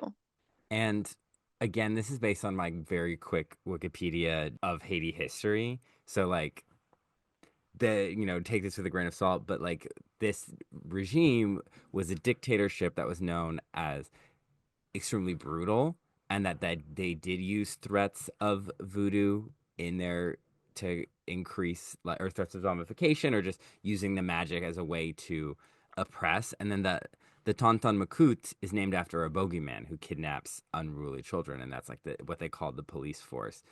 Yeah. Uh, Gunny sack, right? The same kind of MO is he comes to your house and when your parents are away, puts you in his sack and steals you away so he can eat you, is Oh what I my yeah, read. gosh. that kind of a Yeah. creature. Yeah, like, and it's just kind of this. Like, so if like zombies are connected to oppression of slavery, it's like a new form of dominance, enslavement. Yep. Uh, and it seems very obvious, but at the same time, I'm kind of impressed with them for making that connection. I was like, oh, people really did put some thought into this. Uh, and so they're exploring, they're asking around at this point because this is after Petrode makes like he sets the ceremony off. Like Mhm. the dance is going well, and then he like sends his dark magic or his bad energy in, and one of the dancers kind of loses control and becomes violent. He's gonna attack Duchamp, and he has to, what's his face? Bill Pullman has to save the day. Yeah, he beats this guy over the head with a bottle, and then people start clapping as if like that's part of the show, or like they're just happy that this white man saved them. Like, what is that? It's such a weird setup. And I feel like it's the first instance of a guy getting thrown across the room off frame. It happens multiple times later, and it's Yep. hilarious. But this is the first one where he just like throws someone and they go onto a table. It happens like 3 times in a minute at the climax. It's really funny. Yeah, there's a lot of that. Sometimes the special effects in this movie did make me laugh. Others were amazing. We'll get into that later. Yeah, I feel like majority were, and so like there's only one. So when it did look hokey, I was like, wait. Um, so they're start investigating. They're asking around, and they end up where they finally see Kristoff is in a cemetery, and he is, they're looking around. Denis gets scared by a corpse, and he accuses Duchamp when she kind of laughs at him being freaked out. He then immediately, his masculinity is so fragile, he immediately is like, "You're scamming me. You're doing this for money. I get why you need it." And she's just like, That was a Yeah. funny thing. I'm gonna laugh at a funny thing. Screw you, you egotist. "Yeah." But that's when they do run into Kristoff, and he is shaken. He's like this. Being sent into people's dreams. He has control over me. He makes me do horrible things. And so Yeah. very much like this, he does not want to be this guy's servant. He's not going brains, like mindless creature. He's like, I'm like trapped in this servitude. It's a powder that goes through your skin and gets to your soul. And so Yeah. that's like the key thing earlier is when he's like, "Oh, I don't believe in a soul," right? It's like it goes to your soul. And because Denny's like, "Oh, can I get some samples? Can I ask some questions?" And I'm like, "You a dum dum." Yeah. I was like, He's like, this no, is I live in a not. graveyard. What do you think I have? What's also interesting is that Kristoff also has a lot of shame for what he's being forced to do, and so much so that he's like, I don't belong in the land of the living. I belong here with the dead in the cemetery. Yeah, So he just stays there, Well, it very speaks to the eerie. context that you Yeah. said earlier, which is, I should be dead. I want to be dead. I don't want to be a slave anymore. The Mhm. laws of man and God have been broken here, and I'm the one that must suffer for that. Yep, yeah, exactly. The penance too, that maybe if I'm, penitent enough that I will get to die for good. Yep. yeah, yeah. Very much kind of a purgatory thing, a limbo. And so as they're kind of investigating later on, he goes back. Disney goes back to his room, and it's been vandalized with all this like bloody imagery, and he, yeets himself out onto the street to He gets escape. down from the room to the street so fast, and I'm pretty sure it is Bill Pullman. Like, there's no cut. I was just like, because you see the guy, and it's like, hey, I'm gonna come kill you, and he's like, oh shit, and he leaps out the window, slides down, and is beelining it down the street. It was so funny to me.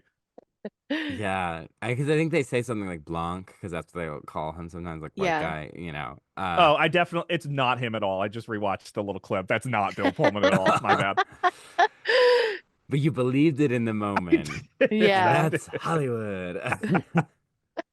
uh, so he escapes, and that's when they first go to Mozart to, they're looking, he's the guy that Lucien recommends. He's doing some cockfighting in his club. Yeah. And he it's amazing that this movie does make me like this guy at the by the like later on, Yes. because when you meet him and he's doing I'm like, oh fuck this guy. Uh and he makes this Yeah. powder, and he's like, oh, for $1,000 they're haggling about it, and he's like, oh, what you want to do? Oh, I just want to hurt a really powerful enemy. Uh and he's like, yeah, well, I'll make it and I'll show it to you. Like you can get it This tomorrow. this is another weird moment where it's like there's a major power dynamic here that Bill Pullman has. He has American money. Like, Yeah. Uh-huh. and he's working for a company that can send him more, it seems like. So when he's like haggling down with this guy who wants to give it to him, it didn't occur to me that he knew he was gonna get swindled at this point or not, and that's why he was haggling down. But it's a shame he never gets the money. I know. Yeah. And so what he does is this where he gets the goat Like he's like, Yeah. okay, I have some made. He gives it to the goat, and then Bill Pullman kind of like, does he like cut the goat or something? He It like like makes a nicks. mark. I Yeah. couldn't tell what happened, but it made me uncomfortable. I was like, "Ooh, wasn't there a better way you could have marked it?" Yeah, I didn't know what it was, but then he's like, okay, I'll be back tomorrow with your money because I want to see, is the goat gonna be back, I didn't clock in the credits if there was a no animals were harmed during the making of this film, but that goat Oh, looks a little doozy, like woozy, Yeah. yeah, that's woozy and true. dizzy. It's something that we take for granted these days, but I mean, the 80s, ooh, yeah, who Yeah. Yeah. knows? I was worried about that baby goat just narratively. I was like, that baby goat, you're Yes. gonna turn that baby goat into a zombie? Because that's just like my bring of being Yeah, like you're gonna the take that baby goat's soul? Yeah, and Yeah. later they're like passing it back and forth. And it reminds me of a horror movie I watched recently where they like trip over a goat at one point, and it's clear that they actually tripped over it. It made me so uncomfortable. Oh, Hmm. Goats deserve better. Um, so while they're waiting, they're like exploring Haiti because they can't go back to the hotel. So he's walking around, and so Marielle is explaining her culture to him, that there's no yep. disagreement between her religion and science. He talks about how Haiti is 85% Catholic, but 110% voodoo, and I how love that like line. yeah, I think it's a great way to kind of summarize the integration of the religious beliefs and like the Virgin Mary is Erzulie to us, and there's no difference. Now, I believe there's sometimes like different depictions of the Virgin Mary are connected with different Mm. spirits or deities. Oh, They're not all Erzulie, but I understand how for a movie and an audience, you're like, let's just quickly explain this. And they Yeah. go to this like cathedral like festival of Erzulie that's like in this beautiful natural cove, and people are swimming, and she's a figure of sensuality and creativity, and so they're rubbing water on each other, and then we get then they all go to sleep. they all go to the They all just yeah, have a big like cuddle pile on the floor of the forest. Good for them. not before we get the sex scene, Yeah. um which seemed sudden. I thought, oh, okay, they're gonna kiss, and then it's like No, no. they're gonna do and more than that. And I joke about them. It does feel like compulsory on the movie's part that like she needs to be a love interest that needs to consummate later. I'm like, well, maybe they want him to get to enjoy it one last time.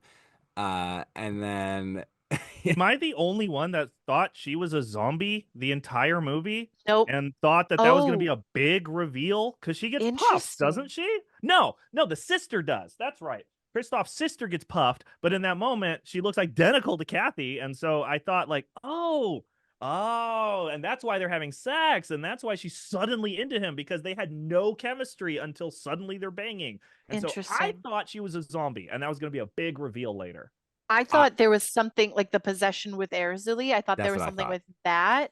But yeah, that is interesting. Okay, so Because the point is that neither it played for none of us, and we had to invent our own headcanon to explain why we Yep. were seeing this. Got well, it. Yep. because they Exactly. had established that she was Erzulie's favorite, and if Erzulie is a goddess of like love and sensuality, and like the face that she's Yes. making gave a possessed vibe, and I don't 100. I think there might have been a storyline where we were supposed to think that, or I think the filmmakers wanted us to think, because I was like, is she having sex with him, or is Erzulie having sex with Well, him in her body?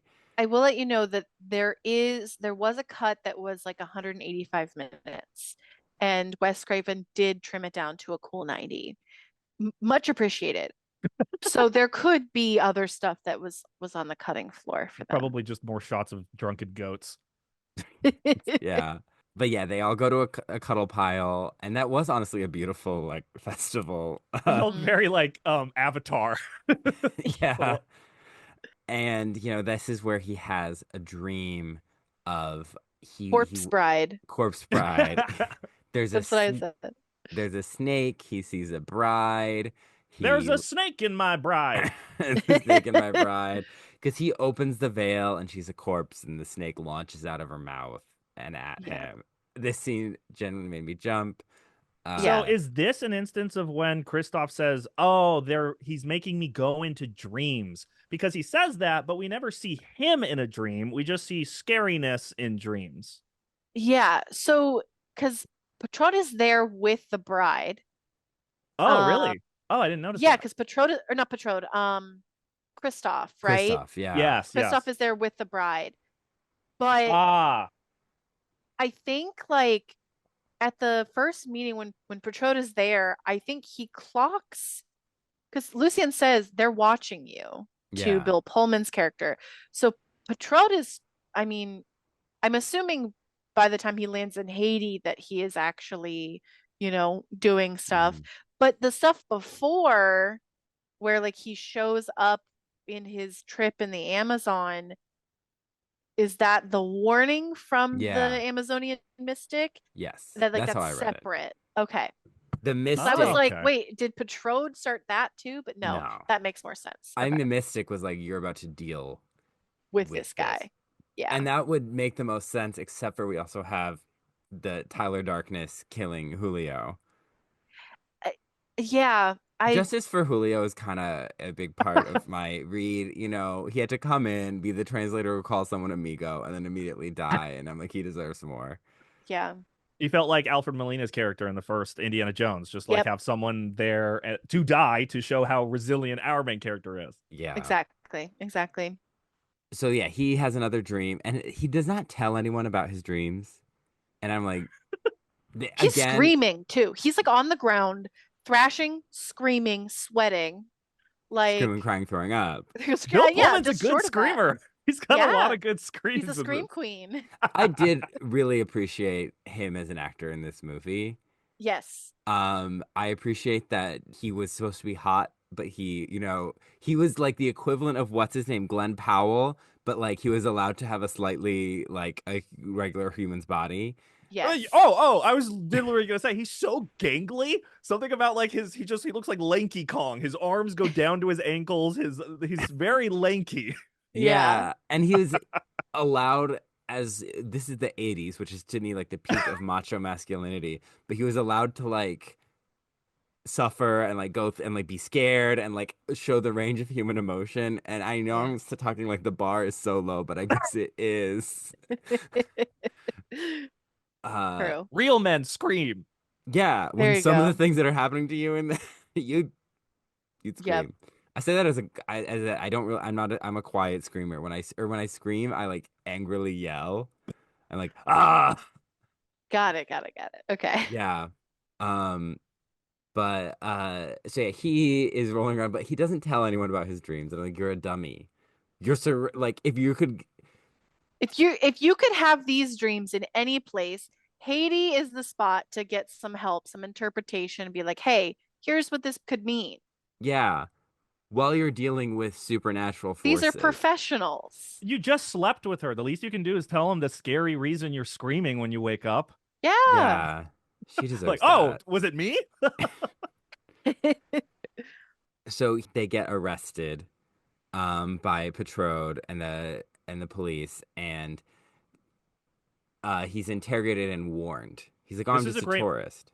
this is a great moment where real world horror butts up against, monster and sci-fi and fantasy horror, because the Yeah. real and very possible horror of going to another country and for whatever reason being having your passport taken away, being taken advantage by, maybe the more corrupt entities over there, and being SOL because you're in another country and you're at the mercy of whatever these people want to do. And so seeing people like thrown out of their cars and looked at with like Yeah, flashlights just indiscriminately by these like they're not even the real police, right? They're like his Right. private like thugs. yeah, Shouldn't say that, but still. It's basically the police state. Like it's literally just like because Patrode is basically works for the dictator. So yeah. It's what makes his monologue so compelling. And it's a shame that like he can't really like. I mean, it's a horror movie, so it's not what we're watching. But he's like in his monologue, he says that if not for me, we would slip back into slavery, or America would take advantage of us. So I am doing what I need to do to keep Haiti free. Yep. But his way of executing that is through widespread mass oppression and killing. Yeah. But I feel like a lot of dictators and people involved in those regimes feel that way, and so it was like he's still very much an evil character, but it gave him the nuance where it's like this every villain needs to think what they're doing is the right thing. And Yes. so even though yes, he's a bad guy and the movie isn't like too like, oh, he has a tragic backstory, like but it is like, well, he thinks what he's doing is right, even though we can see it's wrong. He truly sees Bill Pullman as a threat to his entire Yep. country's freedom. And so by, putting a nail next to his scrotum, like that's just a tiny little cross to bear to keep my people free.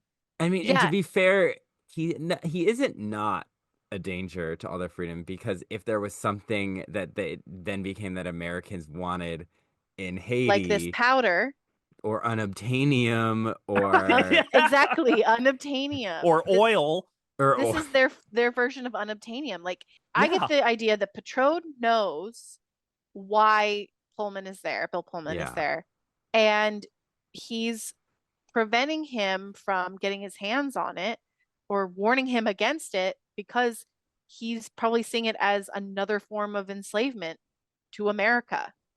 And yes, and he's also aware of how wildly unpopular he is and why he has to have these like super police defending him because he's convinced himself, well, I'm the only one that can do this and it doesn't matter. Yep, I know what's best for my people, even if they don't. exactly. Yeah. So this is right just the first warning and so that he lets him go.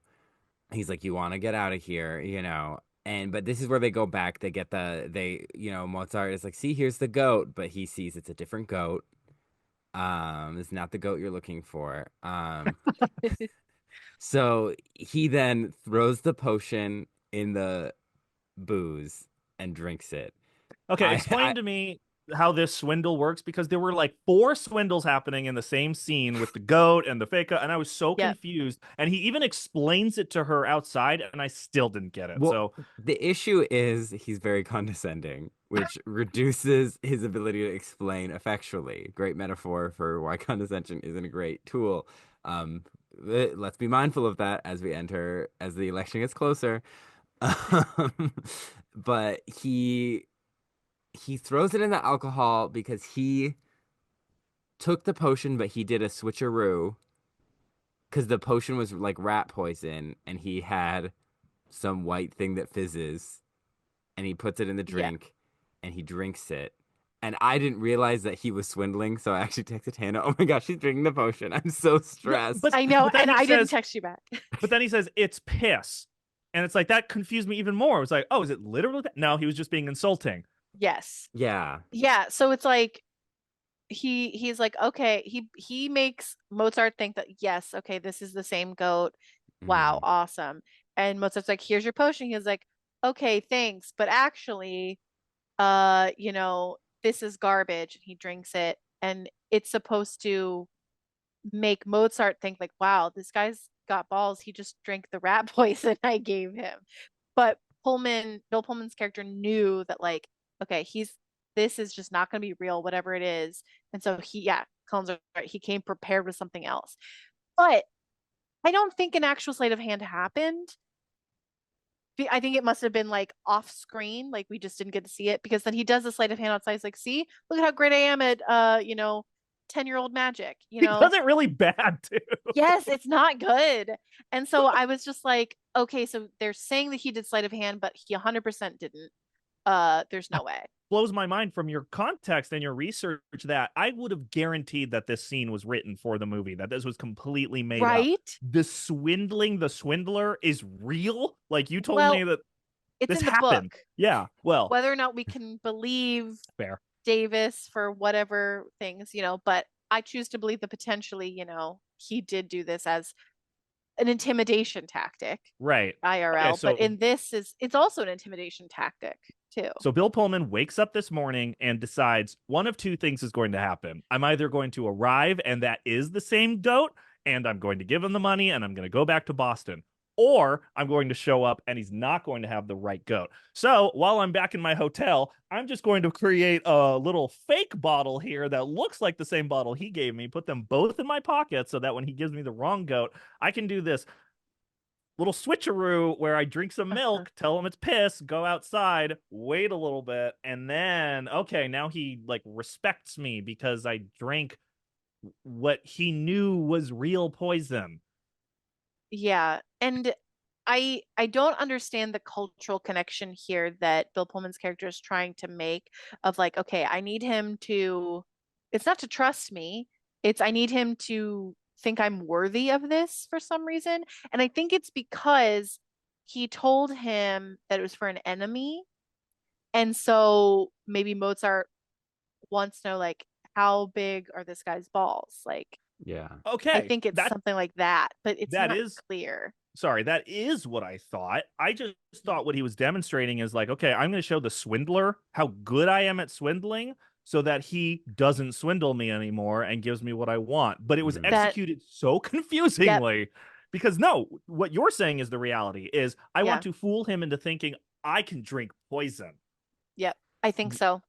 I I was the whole time he had been giving me such like Westerner who doesn't believe in magic energy that I thought he was just like, actually, I think this is all dumb. And then he was doing the magic trick to be like, see, this is all 10-year-old magic to her. And then I was like, oh, he's swindled. But I just thought he was being like, you're all dumb dumb, he's smarty.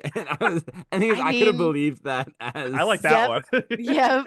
I believe that that could have been the case too. Yeah. but so now they're gonna make the real potion, and they need some bones. They dig up a sorceress, not a child, they say. Yeah, and it turns out to be that the The one that he author, dreamt of. It's the same one from his dream, yeah. Yep. yeah, the Which is one, like a coincidence. and he has to like crush her skull. I was looking Yeah. away. I was like, It was intense. So was he. So was Bill Pullman. He couldn't. He was Yep. like, "Ugh." he's like, it smells bad. And Mozart is like, because he's like, you really hate this guy. He's like, no, this is actually, because he's like, did he like kill your brother, steal your girl? And it's like, he's not Mr. Steal My Girl. There's no enemy. He's gonna, I'm gonna use it to help people. I'm gonna make medicine. And he's like, oh, I thought he was gonna be like, then give me more money. But he was like, much like Hamilton by Lin-Manuel Miranda or Camila Cabello's Cinderella, I just want people to know my name. He sings the song from the 2021 Cinderella, Million to One, and Yep, 100%. he's like, "Well, just tell me my name," which I think the actor was good enough that I believed that that's what he wanted. Right. Because I think Yeah. that actor is really good because I was so charmed by him at this point while he's doing things that are objectively horrible. But I'm Well, like, I like this guy. something else I think is really interesting is that for a movie that's about this specific voodoo practice, I thought that there would be more of a mystical approach to the potion making, quote unquote, that, like it would have some sort of mystique to it, but it's just a montage, And which is interesting. A I very wonder, undetailed montage. I wonder how that affect. Like maybe you say that there was a longer cut. Like I wonder if there was a cut of them, like really getting into the nitty gritty of how they're making this. Yeah, Maybe they didn't want people to try and do it. maybe the being superstitious. Yeah. Yeah. Because what is it? It's skull fragments ground up, fugu. What else is in the potion? Yeah, there's the pufferfish. There's like I think it's a snake skin or a skin of some sort of Yeah, reptile. like a toad or something he pulls out. Yeah, Yeah. So, but yeah, I expected it to nasty be cocktail. a bit more magical, but it is more, I don't want to necessarily say scientific, but it is just like this is just the practice and it's not talking about the mysticism in it. I thought that was just kind of interesting. There's no glowing cauldron. There's no anybody like chanting over Yeah, it. I There's no expected it to feathers. be like that, but I guess they're taking more of a realistic approach to it. It's interesting. I So, Yeah. appreciate it. Yeah, it grounds it, but it's what yeah. also kind of necessitates those dream sequences to not get bored with the realism. Yes. Yeah. Yeah. Okay, well, then he gets arrested because they're looking for a new shirt. He's like, this shirt is fine. And Mario's like, it's not. This is when he gets arrested and he's tied up naked. Well, it's funny because he's naked, but they kept his underwear at his ankles, which was a horrifying detail. Yeah. Yeah. it's like they tied him up and shimmied it down, and then I was like, oh, are they gonna? That whole scene is horrifying. Yeah, I thought they were fully castrating him. I did too. It Yeah. was horrific. Yeah, I did too. I thought they were gonna like fully castrate him, but it's just he says later because it's not clear in the moment when it happens or right after what happens, but it's like a couple minutes later. He explains to Marielle that he's like, it was just a nail through the scrotum. And it's like Just to scare me. So let's talk casual. about Let's talk about scrotums. it. Because it occurs to me that not everyone in the world has one and might need to be informed on the intricacies of where a needle can go through and not cause life-altering damage.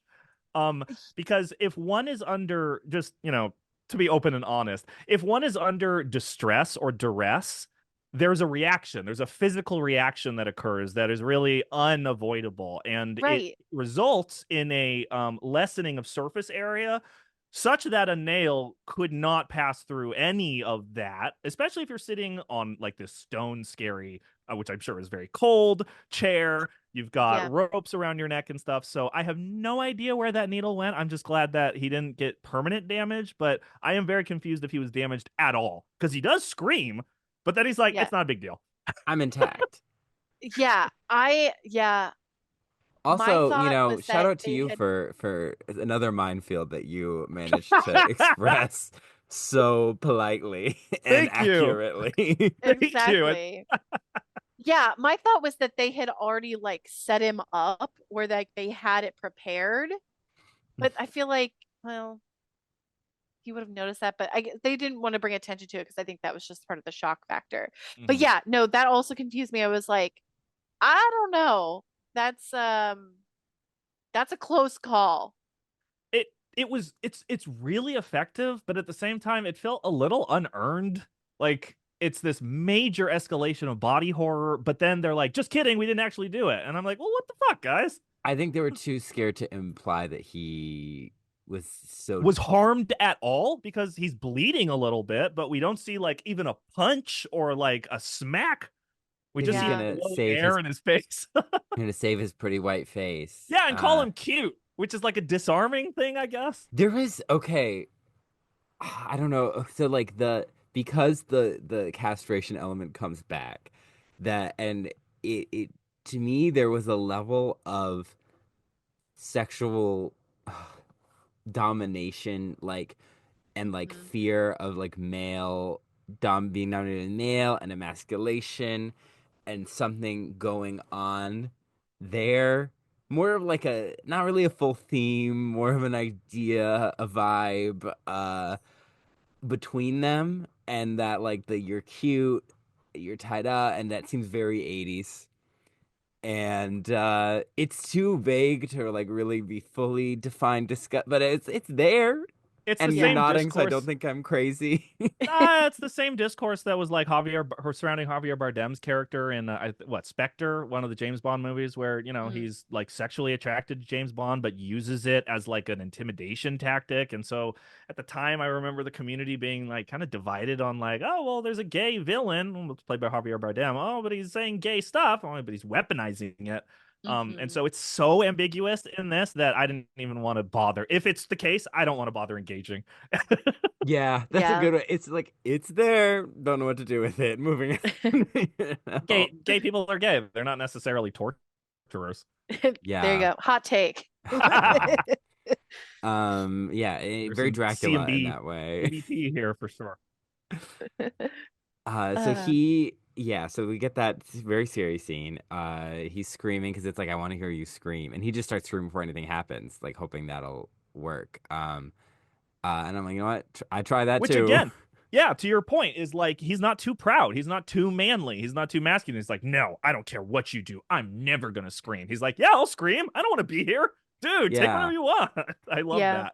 And Very because it does realistic. work in the context, because it's not like, oh, don't tell me what you know and I'll kill all these people. It is just like, well, I'd rather be humiliated than disfigured. And you're like, well, that's smart, you know?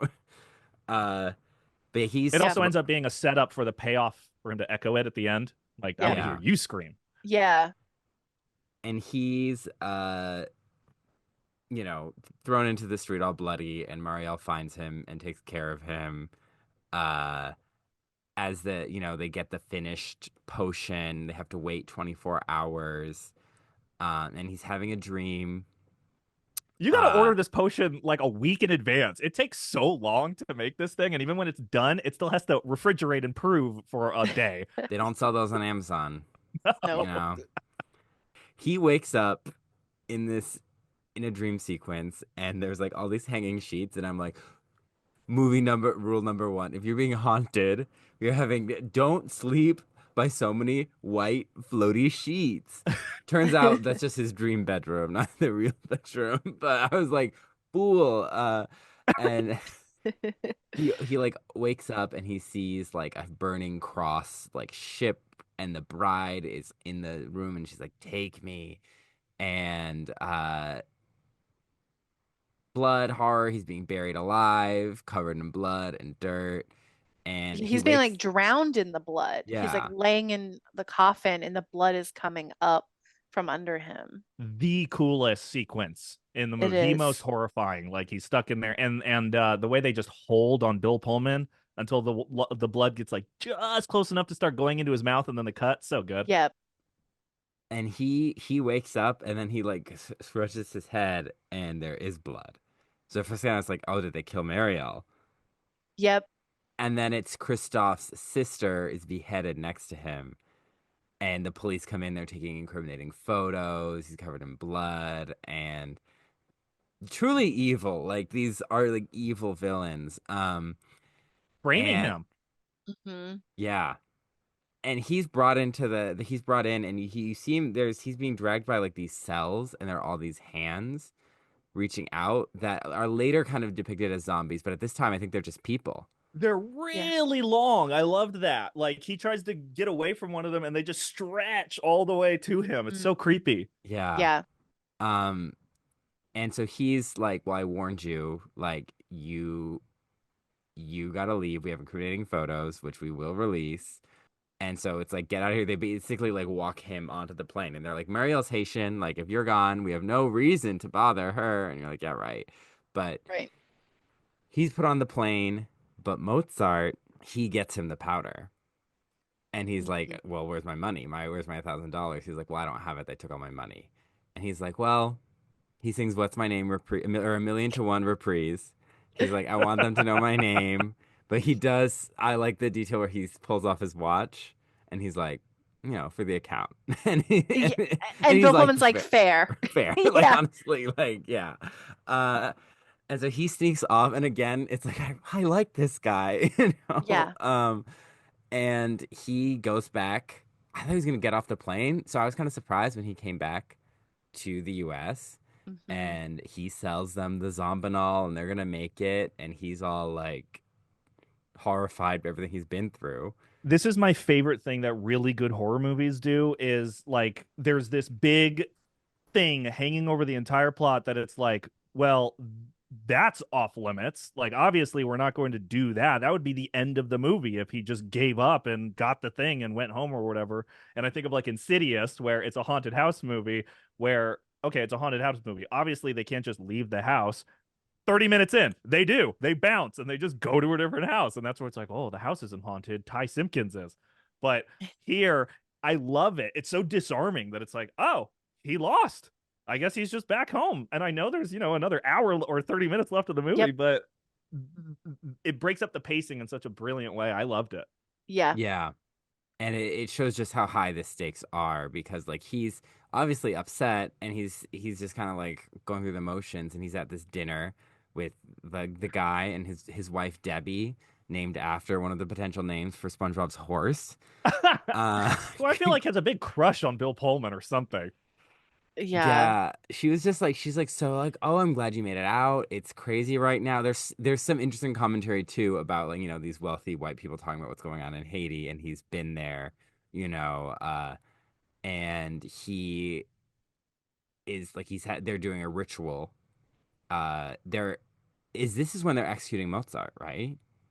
Yes. Yeah. So it's that secret Voodooan gathering, basically, Mm-hmm. where Pachote is there and his, I guess, for lack of a better word, lackeys are there.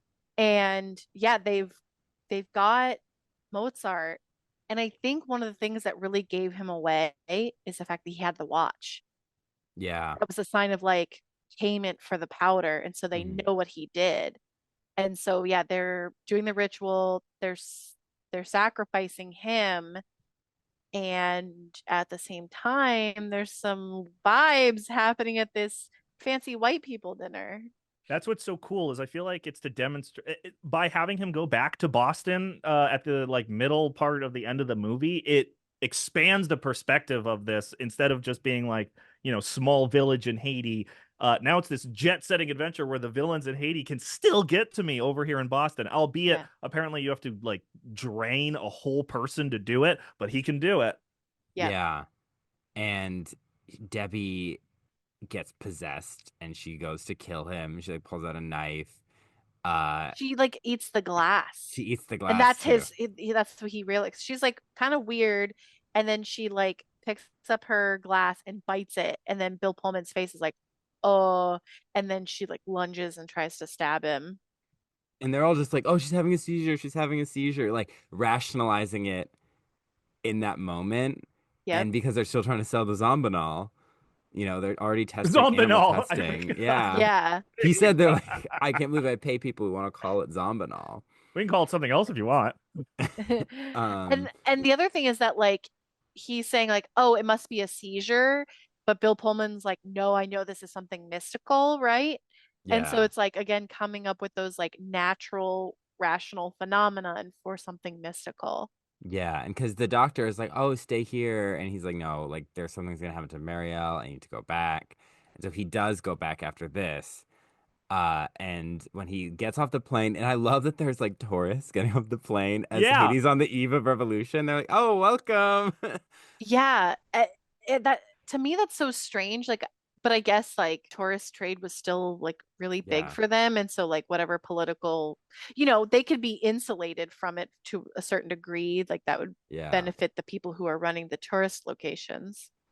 But it Uh, It is was odd. it was ironic though, just to see like families and there's like a woman holding a kid like walking off the plane to this country that literally we've only been shown is chaotic and violent when Haiti is a massive nation. And so I'm sure many of these people getting off the plane are going to bury all kinds of different cities, but we only Yeah. yeah. know Haiti as this one neighborhood because of this movie. Yeah. And the Tonton Makut immediately sees him and he's like, I'm an American citizen. And Yeah, I then love that. I love that. I'm an American. I'm an American. and all the tourists are like that's Who pretty cares? foreboding. But he gets taken into the car, and then it turns out Lucien is driving the car. So So it he, wasn't the real Tonton yeah, Macoute. It was people dressed up like them. yeah, Yeah, imagine being one of those tourists and being like, wow, even saying that you're an American citizen isn't going to save you from being like ripped from the plane. Brought uh, right back to that torture chair, for all I yep. know. Yeah. And so he's given some buffs by Lucien, so like his rosary, some crosses, like a red like It's like badge. I want to say napkin, but it's like a handkerchief. Handkerchief is the better yeah. word. And he's like, these things are going to protect you. And then like as soon as like Lucien starts to walk away, he's like dying. And Yeah. so yeah, He like gives him his life force almost, I It's a wonder. completely different, violent way than anyone else has died in the movie. And then a yes. scorpion crawls out of his mouth. Can you help me? Yeah, Yeah. he's like throwing up and kind of having a seizure, and then the scorpion comes out. It made me think that he was already cursed or something, and the rosary and the handkerchief were the protections he had given himself. Yeah. And so as soon as he took them off and gave them to Bill Pullman, it was over for him. That would have been so much better if it was cleanly explained. But it wasn't. And I had to like put it together. I was like, wait, what's going on? I was like, oh, were those the things that were protecting him? It's like almost like Uh Patrode had already gotten to him, but he had yeah. those things protecting him. Cause he I like says that. like he's like, oh, I've been fine, or like, oh my he's like, oh, your rationality. He's like, oh, that hasn't protected me from much. He's like, you don't even know the things you've been protected against already. Yes, Ah, exactly. good Yeah. catch. Yes, he says that right before all that happens. And Yeah. then it's like, yep, these things are powerful talismans. Now And that's was when the guy comes up and goes, poof. poof. Yeah. Yes. Because I also wonder, like, why was this guy, was Denny really worse giving up all your stuff for? Because later they say this is all your fault. And I'm kind of like, a little bit. Poo. Yeah. Nice. So my husband Derek was the one who brought it up. I guess I'm not as plugged in, but there's a somewhat racist rumor that if you travel to countries, outside of America, that you got to be really careful because you never know. Someone might walk up to you and go, and now you're angel dust, and now you're their slave, and they're gonna bring you to go be human trafficked. Have you heard of this? This like Karen Yes. fear tactic? Yes, I Uh-huh. think I have. Yeah. I don't know if it was the exact same way, but yes, in some way you would be drugged and then kidnapped and then trafficked. Yeah. That people are just walking around with powder, and they're just gonna go, and that's it. You're done. Your whole life. Yeah, they're gonna steal your identity and everything. Yeah. Um, Yeah. and yet it happens to him like 3 times in this movie. Yeah. Traffic. Yeah. That is not how trafficking works. That's not how drugs work. Am I Yes. wrong? No, I Yeah. mean, not that I know of. Yeah. So before I go into a rabbit hole talking about the realities of human trafficking, uh, your cat's so cute. Thank you. It's really distracting. We delve into, like, he gets like wiped out with the magic, and he's like, "Don't let them bury me! Don't let them bury me!" He's like running around, convulsing, turning gray. And Yeah. these, Screaming, Another crying, throwing up. yeah, another very scary, like, oh my God, don't let them bury me. That's so scary. Yeah, because he's like running around town. Everyone's scared of him. someone says Um, zombie. and then They start singing the Cranberry song. yes. And They have that then like fisheye lens. It's really Yeah. disorienting. yes. And then eventually, like when he falls down and people are gathering around him, he's saying, "Don't, I'm not dead. Like, don't bury me. Don't let them bury me." And yeah, I mean, it's horrifying. But It I do is. love that the one who hands him over when they're looking over him and says he's dead is like the white doctor. Is like, "Oh, I guess we have to send this stuff to the embassy." And then Petroda's like, "Oh no, I'll take care of it." He's like, "Oh, I guess you'll take care of the paperwork." He Yeah, literally says whatever. And we're it's we're like, literally getting the perspective of like what Clairvius Narcisse went through of like by having like doctors literally looking at him being like, no, he's dead, and documenting that he's dead. yeah. A terrifying experience. But yeah, It then it Patrod's like, I've got this, and the doctor's like, whatever. it plays into like the medical horror of Yeah. believing, if I give up my medical agency to this professional who's objective and went to school, then I will be safe.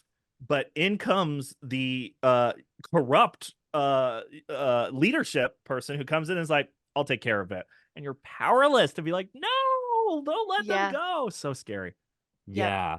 And he's like, "You're gonna see it all," and he's being buried. We get the long sequence. He's feeling the dirt. They put a spider in there with him just for Ugh, company.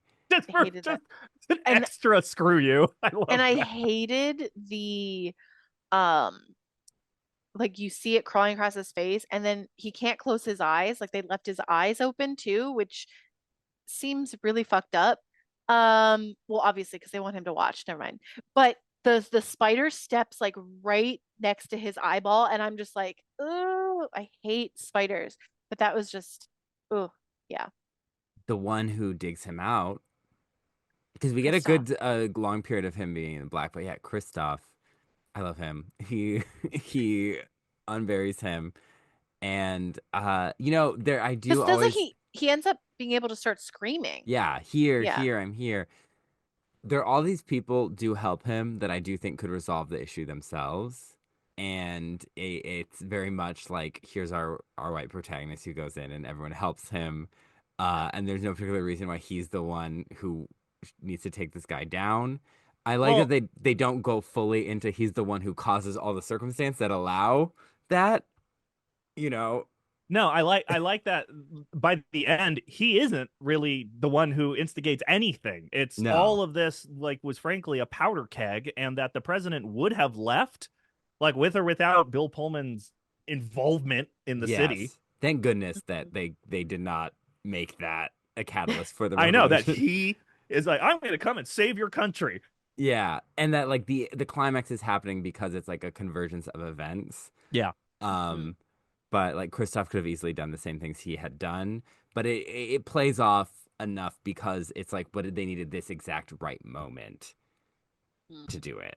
So Kristoff gets him out, and now we're in the midst of revolution. The president is leaving, and this is happening as Petrode is going to sacrifice Marielle in a ritual, and so it's like he's at the moment of his complete power, and as his servants are like raising the I was wondering like are they gonna be revealed to be zombies or but as he's raising the machete the people break into like the palace or the police station where this is happening and he immediately everyone else is like we are out like loses power in an instant which I just thought was like a great like just Hmm. visual thing of like how he feels like he has all this power and he's talking about all the spiritually powerful people whose souls he's now captured including mm. Lucien you know he owns them and but it's like he's not as powerful as he thinks he is. Yeah. I thought it was also interesting that the guy makes a repair. The guy from the very beginning with the top hat and the skull makeup from the very Yeah. very beginning, like the even before the events of the movie, shows back up again, and I was like, oh, I kind of wanted to see more of him. He's so like interesting and unique looking. Oh yeah, we talked about the guy with the top hat and the skull, and they're like parading with the burning coffin, Yeah, at which the is Yeah. beginning. a depiction of because we didn't talk about that earlier, but that's a depiction of Baron Samedi, who's one of the Loa, and he's associated with death. But Oh, he's not like a Satan figure. He's very jovial. He loves to party and dance and gave uh me Fusilier vibes. yeah. Well, Facilier's Yes. design is very much based on that figure, which is controversial in Interesting. its own right, and we will touch on that when we get to that movie. You know, but so yeah, there's this moment where he's everything's kind of come back, but now that everyone's leaving Petrode, and the subtitles translate it wrong, but that's when Marielle uses the term Loa, like the Loa are avenging themselves on you because she's like, you will be punished for what you've done, and so the Loa being the term for like the gods, the spirits, the saints that help them, it's like he is receiving divine retribution for his Mm, dark magic. yeah. Interesting. And they're all like in the chaos he's going through not he Denis is like going through all the chaos and he's like collapsing but then Petrode is like oh I have your soul I got your watch rise you know like and he gets into his thoughts he's using what I call Aragon core like when the shade takes the elf's voice he's like Yeah. using Marielle's voice to be like oh this way come here help me and he's getting beat up by Lucien who like rips his own head off and is like you caused all this Yeah. uh That was crazy. Well, I always appreciate like mass crowd shots in movies and TV stuff just because like what it takes to get so many people, and I'm always surprised it's like wow, this like tiny little movie because there's like maybe 10, 20 people in like bar stuff, but when the riot like happens there's hundreds of extras that are all going Yeah. around and they're all like they've got their machetes and they're like yeah taunting the police, and Yeah. I was ultimately disappointed at like they didn't really do anything to the police. We've seen the police harassing people like every time we see them, and then when the people finally rise up, they're just throwing stuff. well because they want the people they don't want them to look bad I guess. I really to the wanted them to audience eat the rich kind of thing because they go into his office and they like ransack it and they blow up the building. So Yeah. yeah it's a little bit of like we don't want to show what that would actually have to look like that's true because Yeah. it's an American movie, and yeah, yeah even other countries mutilating cops isn't necessarily going to sell tickets. no meanwhile, Dennis is being chased by the evil penis castration chair. Yeah, it's like the chair became possessed too. It was I feel like that was one of those things where it's like, well, let's just throw everything at the audience at the end, and Yeah, they can decide what's real. yes, yeah. exactly. But so he gets down to Petrode's lair, and this is where I had been a little disappointed because I was like, I feel like Mario would have helped by now, and then she does because I was like, I feel like she's pretty competent, and I'm disappointed she's just tied up and lying there for this. After getting slapped, Yeah, Yes, yeah. yeah. big slap. Uh, so he is fighting Patrode, and this is where Marielle, because starts breaking. She breaks open Lucien's like container, where because that's where Patrode has been like Souls kept. see all the souls are kept in these containers, and she breaks it open. It's like Lucien, help us, and instantly, like he's damaging Patrode's flesh. He's fighting back, and then Denis is empowered by his spirit animal, which is when I laughed. Yes. Because I mean, we cannot have to get into spirit animals and people appropriating that. It Like, was there's so funny. It was Yes. so immediately, it was nothing else but funny. And I cannot Yep. picture the editing room where this decision was screened and everyone was like, wow, that was really effective. Wow, good job, guys. It is so funny because at no point the leopard has been a nuisance and fake the entire movie. So for it to suddenly be like, hey man, I was your friend the whole time. well, earlier they're like, it's his spirit animal. It guided him out of the rainforest or whatever. But so it just shows What? up and it roars Yeah. And and it sucks into him. Yeah. it made me think of the movie Hot Rod with Andy Samberg, where he's like, when he gets on the motorcycle and he's like, calling on my spirit guides, It like made me dolphin, eagle, house cat. it made me think of a cover to an Animorphs book because that's what it looks like, where the Yes. full formed animal is here and then the normal human is here and they're blurred between. That's what it looks like. Absolutely. It was also for me giving Yeah. Harry Potter Patronus. So I was like, okay.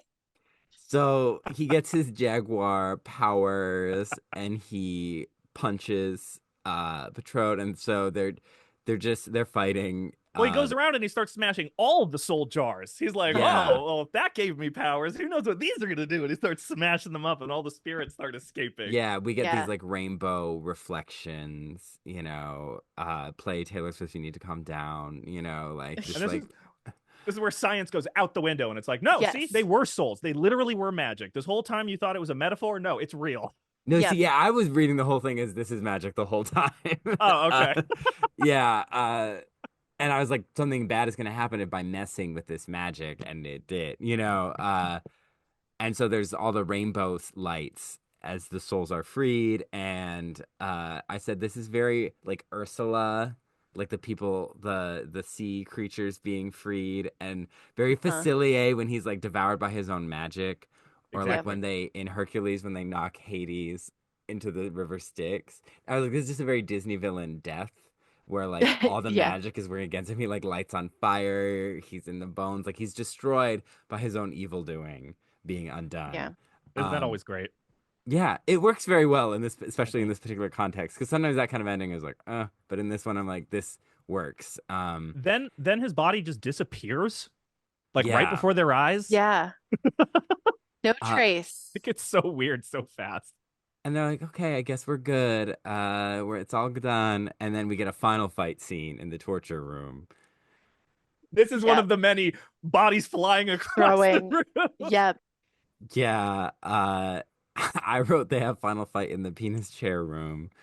But they're fighting and he's like, I'm gonna drag you with me to hell. And then he's like, no, and he throws him into the chair, which is now turned against Patrode. No Yes. magic, no chair. Exactly. There's a weird moment where the child bride like points at the nail. She shows up in the Yeah. did you catch that? Yes. There's a weird moment where the child bride shows back up and is like, hey, you should stab the nail that he stabbed you with. Wouldn't that be funny? Oh, I'll see you later. She's like, on my way out. Yes. You know what? Good for her. Good for And he's her. like, oh She's yeah, that would be a fun idea. I'll do that.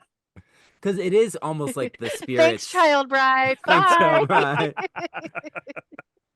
It is. At first, I was like, okay, so the chair is just tying him up. But now I'm like, okay, maybe it's all the spirits that have been freed are using the chair against him. That's so much better than the Jaguar gave him telekinesis, which is what I was watching this Yeah. movie with. Jaguar powers.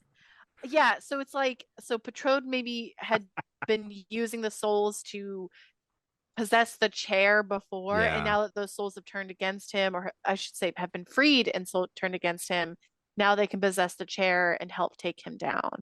Yeah. Yeah. Give him some And poetic justice and kind of That's reverse when he the says, domination. I Have the wanna hear hyenas you kill Scar. scream.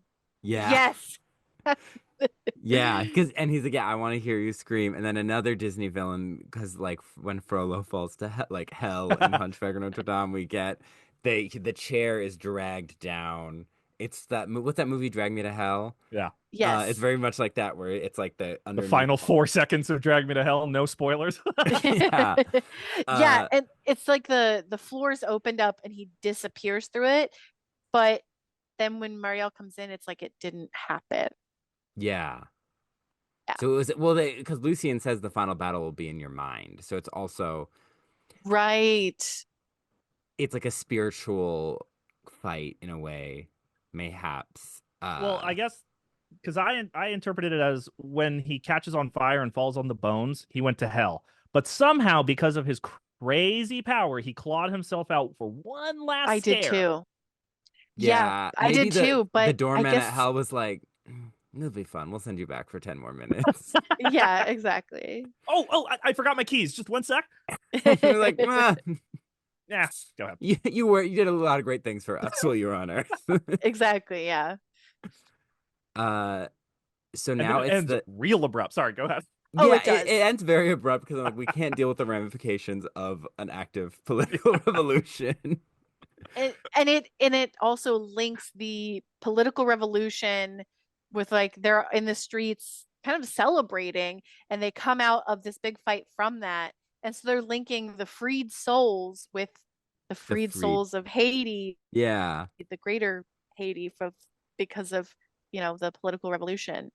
And then it's like and then they say, "Yeah, this plant is being studied." And it's I like and then it's credits. I'm like, "Oh, that's it. Okay." the shot that they pause on, I thought my phone glitched. Like when it happened, I was like, "Oh, what happened?" And then the titles come up, and this is wrong. Like this is just a lie. You did your research, right? It says the zombie powder and its active ingredient is tetrodotoxin. Okay, we know that. It's currently under intensive scientific study both in Europe and the United States. Fact, to this date in 1988, the process by which it works remains a mystery. No, we knew what it does and how it works since 1977. So this is just a really fun little like, ooh, it could be in Yeah. your theater. Yeah, yeah. it's really strange because like I hate the ending. I I do hate the too. I titles. hate All it. right, Without the titles, I would have enjoyed the ending a lot more, but the titles reduce all everything thematic, everything about this movie back to like that. Yeah. It's like a nod to the book that like this was a real experience, but obviously it's loosely inspired by the story because all the magic stuff didn't happen, right? Exactly. And so yeah, it does. It's like pulling us back to the book and that defeats kind of the fun in a way of the movie. I don't know how this was pitched, but it's like, shouldn't Clavius have been the main character rather than the guy studying him, you know? Yeah. Well, I think I It'd be a don't different know. movie, don't get me yeah, wrong. Yes. I think to us that is the more interesting story, but I think they would need an insider in the culture to be able to pull it off, and they don't As have that. exactly as a white 30 something straight male moviegoer who's decided to watch this Wes Craven movie, I need somebody who looks like me to also be interested in the Haitians. Otherwise, why would I be interested? Exactly, yeah. I did the ending. I thought, okay, this is almost kind of, it reminded me of Hunchback of Notre Dame a lot because she was a very similar outfit to Esmeralda in the end of that movie. And they like come out of the church and everyone's celebrating. And it was Yeah. like very, like, we're all celebrating, happy. And then it was like, ooh, the zombie powder. I'm like, that's not what I was thinking about this whole movie. Like, that's not No. what this movie was about to me. Yeah, it like weirdly loops us back to the book and like the real life story when Yeah. like I kind of would have rather it had been inspired by that and then just had been about its own thing. Yeah. But Did you see the like trivia or TV tropes or something that I saw that Wade Davis, the original like author and researcher, agreed to do a film adaptation on the condition that it would star and be directed by someone who neither of whom ended up being part of the final product. I Fascinating. can't remember who they were, but he was like, no, it was like it has to be directed by blank and it has to star Mel Gibson. And Oh, they made the movie anyway. Well, yeah. I don't trust Wade That's Davis, so I don't trust Mel Gibson. yeah, yeah, I'm exactly. like, It's like so we don't bad want casting Mel choice. Gibson. So we, yeah, so that was the Serpent in the Serpent in Rainbow. the Rainbow. Way more enjoyable than I thought it would be. Sorry. I feel like we skipped over another one of my favorite visual moments is after he's running through the hall with the stretching arms trying to get to him. He opens a door that then cuts to suddenly he's falling from the door and like the Yes. gravity and he falls like up on the ceiling and I was so Yeah, disoriented. It was so well edited and shot. Yeah. Yeah, that's if I'm thinking of the same sequence, he's like looking through like the cross in the door, right? Mm-hmm. And that what transforms him into like the coffin. Yeah. Yeah, yeah, it is there's some really interesting filmmaking in this movie, and then it ends like this. Like it's Yeah. so strange. A lot of yeah, So Bill Pullman stumbling around. yeah, it yeah. A is lot of wild. again, also there's a lot of racial stuff to unpack of like Yeah. black brown bodies as scary. Yep. Um, The eh, clinical white people being millions of miles away, but able to, pass judgment on these people that they've never even seen. yeah. Yeah. So there's that. But if we were to talk about our characters, do we root for our protagonist, Dennis? That's I hard. do. I feel like I Okay. do, but only because the movie goes so far out of its way to make him a victim of circumstance. Like I'm trying to think Mm, about what decisions he actually makes beyond like swindling the swindler and like his whole reason for being in the movie is because these people tell him to. And so, Yeah, like, I don't even know what he really wants. I don't know what his real values are. He's just an yeah. envoy of the scientists. So I want him to succeed because I want to know more about him Mm. personally. I I think that his decisions to stay to get this powder, it's less about the genuine intrigue and more about, well, I need to do this because I want money. I mm, don't necessarily know if he's all that interested in it helping people. I think he is very much just like, well, they're gonna pay me.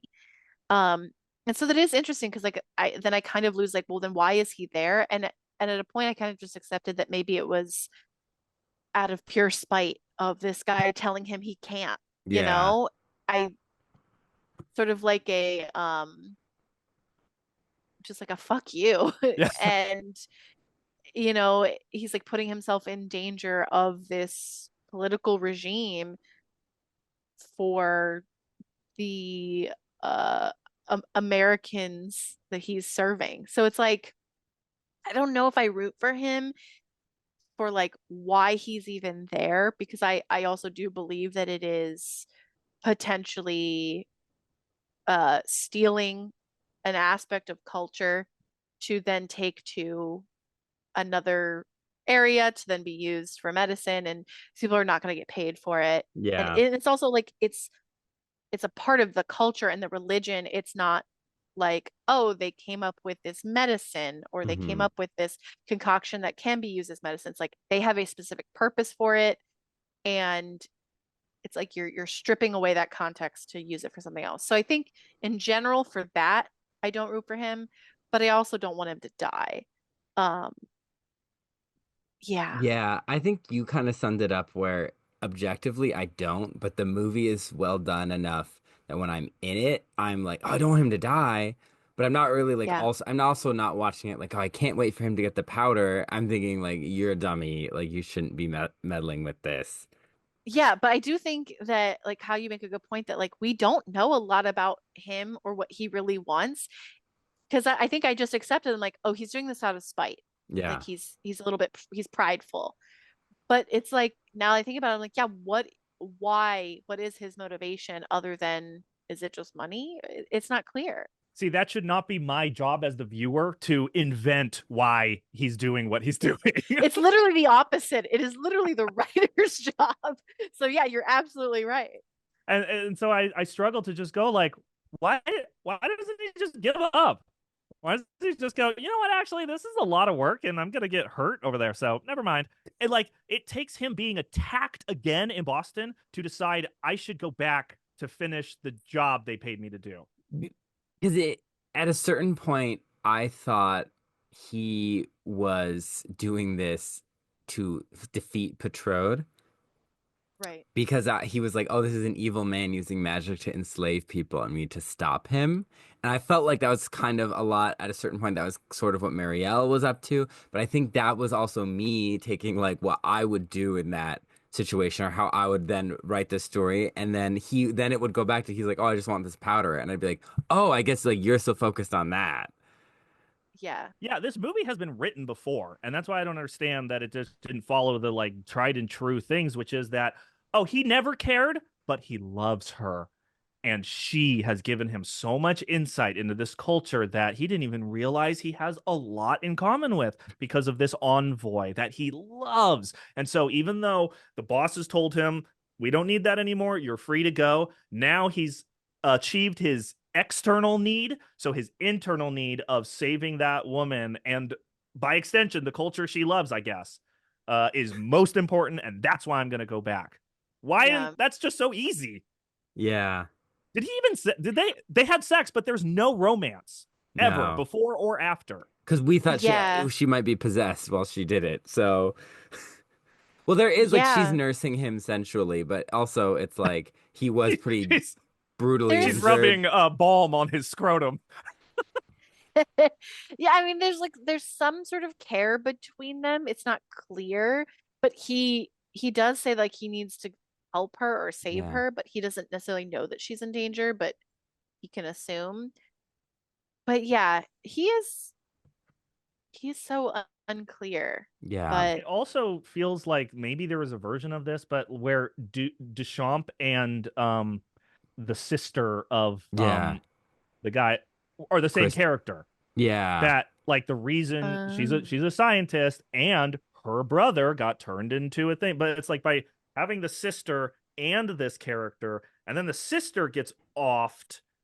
In that moment, I yeah. literally thought it was Deschamps when her head rolls over. I was like, "Oh my yes, I god, they did killed too. Deschamps! Wow, what a ballsy move! This raises the stakes." And I was like, "No, I Yeah, actually, it took them telling me that it wasn't her. And I was like, "Oh, but that's a really good point because then why does Marielle care except for the fact that like these are her people? Not that that yeah, isn't a good motivation, but it would it would be clearer to us like why she cares so much about specifically this experience because it was her brother, and that would give him more of an in. It's like, okay, well, the woman I like, her brother was affected. Like it gives him more of a connection and if I too. truly love her, then I'll consider that guy family, and I'll say whatever." Yeah, exactly. yeah. I thought Kristoff's sister was So we gonna just be wrote a a better version of this. yeah. Exactly. Yeah. I thought Kristoff's sister was gonna Okay. be the main one of the main characters at the beginning because like they focused on her grief, and I was like, oh, she's gonna be a part of this. Why That's didn't just they ever in interview her as part of this process? They did, but she just said go to the graveyard. They didn't show it. It was an off screen. it's a like screenwriting and movie 101 kind of thing is the first person you see is going to be your main character. So for them to have a, like previously on before I even know what the hell this world is, what year it is, where I'm going to be, made me Yeah. think that she was going to be much more important than she was, and made me think that the skeleton guy was going to be much more Yeah. important than he was. Yeah. Yeah. Usually we ask people if we ship the main couple. I'm gonna say that we all kind of are a little confused about their relationship. I do The think main we, couple, by which you mean Dennis Patron. and Patron, exactly. yeah, Yes. yeah. And I would, but only cooked Patron. Like burned up Patron and Dennis, I could totally see going on like a nice Dominican Republic vacation. Yeah, Uh, a stan. Yeah, Mario and Denis. not feeling the sparks, but I do feel like our side characters, like Marielle, Lucien, and Mozart, like were very charming and like very much like invested us in this world. I Um, think I was more invested in Lucien and Mozart than I was in Dennis. yeah, And I don't know if that's just symptomatic of the fact that like these are the people who actually live there and it's their culture, or if they're just like better written characters. And I think maybe it's both. We know what they want. Yeah. yeah. The "I Want" So song was given to Mozart. But yeah, it's funny how Mozart does he does that thing that is I feel like it's hard to do with the characters. He goes from completely untrustworthy and we're like, oh well, he's a bad guy to we like him and it's yeah. And sad he's when he he's very dies. complex too. Like we know that, he's doing the cockfighting. He's got, he's potentially making zombies and doing this to people. He could be being nefarious with his voodoo, but he ultimately is like, okay, no, I do want to participate in this because if you're saying you're going to help people, then I want to be a part of that. And so like he becomes very sympathetic from that. And it's like he and Lucien are both very complicated because I also thought Lucien was going to be like a bit more of a baddie, but he turns out to be just like a really positive force in the film. And so like they're just really great characters. Yeah, They are because I do feel like they fill out the world. Like I totally believe they've lived entire lives here and have all kinds Yeah. of stories to tell in this world. Yeah. Whereas Bill Pullman's just kind of a popsicle stick walking around. yeah. Yeah. He's no Johnny Thunder. Uh, what do we think of our antagonist? I think, Patrode is, I think combining the government, like police state with the black magic was great choice. Made I a great think villain. he I think he really does embody the terrifying mixture of power and impotence. That like this is a Mm. guy who has everything to lose, but also the entire like police force at his back. And so that like really like pathetic kind of personal fear of losing power is what makes him harass Bill Pullman so much. Yeah. And so that's what makes him like ultimately terrifying because it's a very believable reality where you have an autocrat in power who decides that they know what's best for the people and maybe even orchestrate legislation to make it so it is illegal to disagree or argue with them, thus cementing their power into a deeper like conglomerate of sycophants who aren't allowed to say anything bad until you have insert nation here. Yeah. Yeah. Yeah, and I also think kind of going back to the context of like, the fact that there were free black people in Haiti who owned slaves, and that's sort of reflected in this where like he is a free black man, like he's not under the oppression and he's enslaving people to do his deeds. Both politically and spiritually. Like he's doing it Here, in both fronts. yes, exactly. Mm. And on top of that, he's benefiting from this enslavement in ways, but he's also again in his monologue he points to the fact that like, well, if I don't enslave them, someone else who's worse or just different is going to do it. And so it's like it's just really complicated. Um but yeah, I think it's really fascinating how I don't know if intentionally they're pulling on all of this context, but I see the threads for sure. I haven't read the source material, but I thought it was like a scientific journal, but is there a narrative? Like, are there characters like this that do things that then lead to I other? I think there probably is some sort of narrative because it's classified as like just a nonfiction book. Oh, Um, and I think it's supposed to like chronicle his time in Haiti with Clairvius and with other, I guess, with other practitioners that he tried to, well, that he got his samples from, allegedly. So it's like I don't know how much of the narrative there is or how scientific it is. But yeah, it's an interesting question. yeah, because I wonder where, it says it's based on a true story, but Where do the realities end? Because it makes me wonder, is this a historical? Oh no. I mean, they Nah. changed names, but it feels like the people that all were here were based on real people. Yeah, because I think Muriel Deschamps, I want to say, could potentially be um The Dr. Canadian. Duyon, the Yeah. Canadian trained psychiatrist, Haitian born, Canadian trained. That could be like a stand-in for Mhm. him. I wonder. I would never call Indiana Jones a historical fiction, even though, it's firmly based in fact until ghosts show Right. up. So is this one. So, Yeah. yeah, Yeah, true. until ghosts show up. Oh, that was another thing is we get like these like pinhole looks into a wedding, a funeral, a party, a cockfight, like these Yeah. micro moments of showing like actual culture, like when the wedding's happening, Hmm. he's got that bird. Like, Yeah. I hope Mhm. that's real. I hope that wasn't like, hey, wouldn't this look othering? Let's do that. Right. Yeah. Yeah. All the Yeah. Well, I different, they know released the birds. Yeah. like they filmed in Haiti, and then the thing Yeah. was that the the government was like, we can't guarantee your safety while all this is happening, and the production thought it was safer to move. So maybe while they were in Haiti, they were able to get stuff like that. I Because Yeah. do I love agree. that too. I hope that that was the case and it wasn't just like, let's make up something. I hope that's the case, but I also think, yeah, the background knowledge of knowing that they went to Haiti, it was too dangerous, so they just went somewhere else where black people kind of look like Haitians. Or at least like the setting also looks It's like the Haiti Dominican too. Republic. Yeah, Yeah, so they it's went from like, Haiti to the DR. yeah. Well, I think it's time for a big question. Hannah, was that your fantasy? I think that in a lot of ways it is not because it's scary, it's a horrifying experience.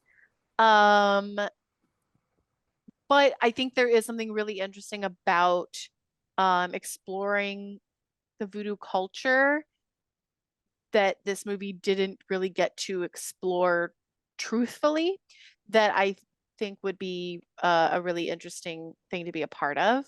But otherwise, no, not my fantasy. But it is I think it's a really interesting movie. Kyle. So it's kind of a two-pronged question. So it's like, Oh, okay. is this an adventure you want to live out? And did you like this movie? It's Okay, kind of, cool. so, I was that was your fantasy?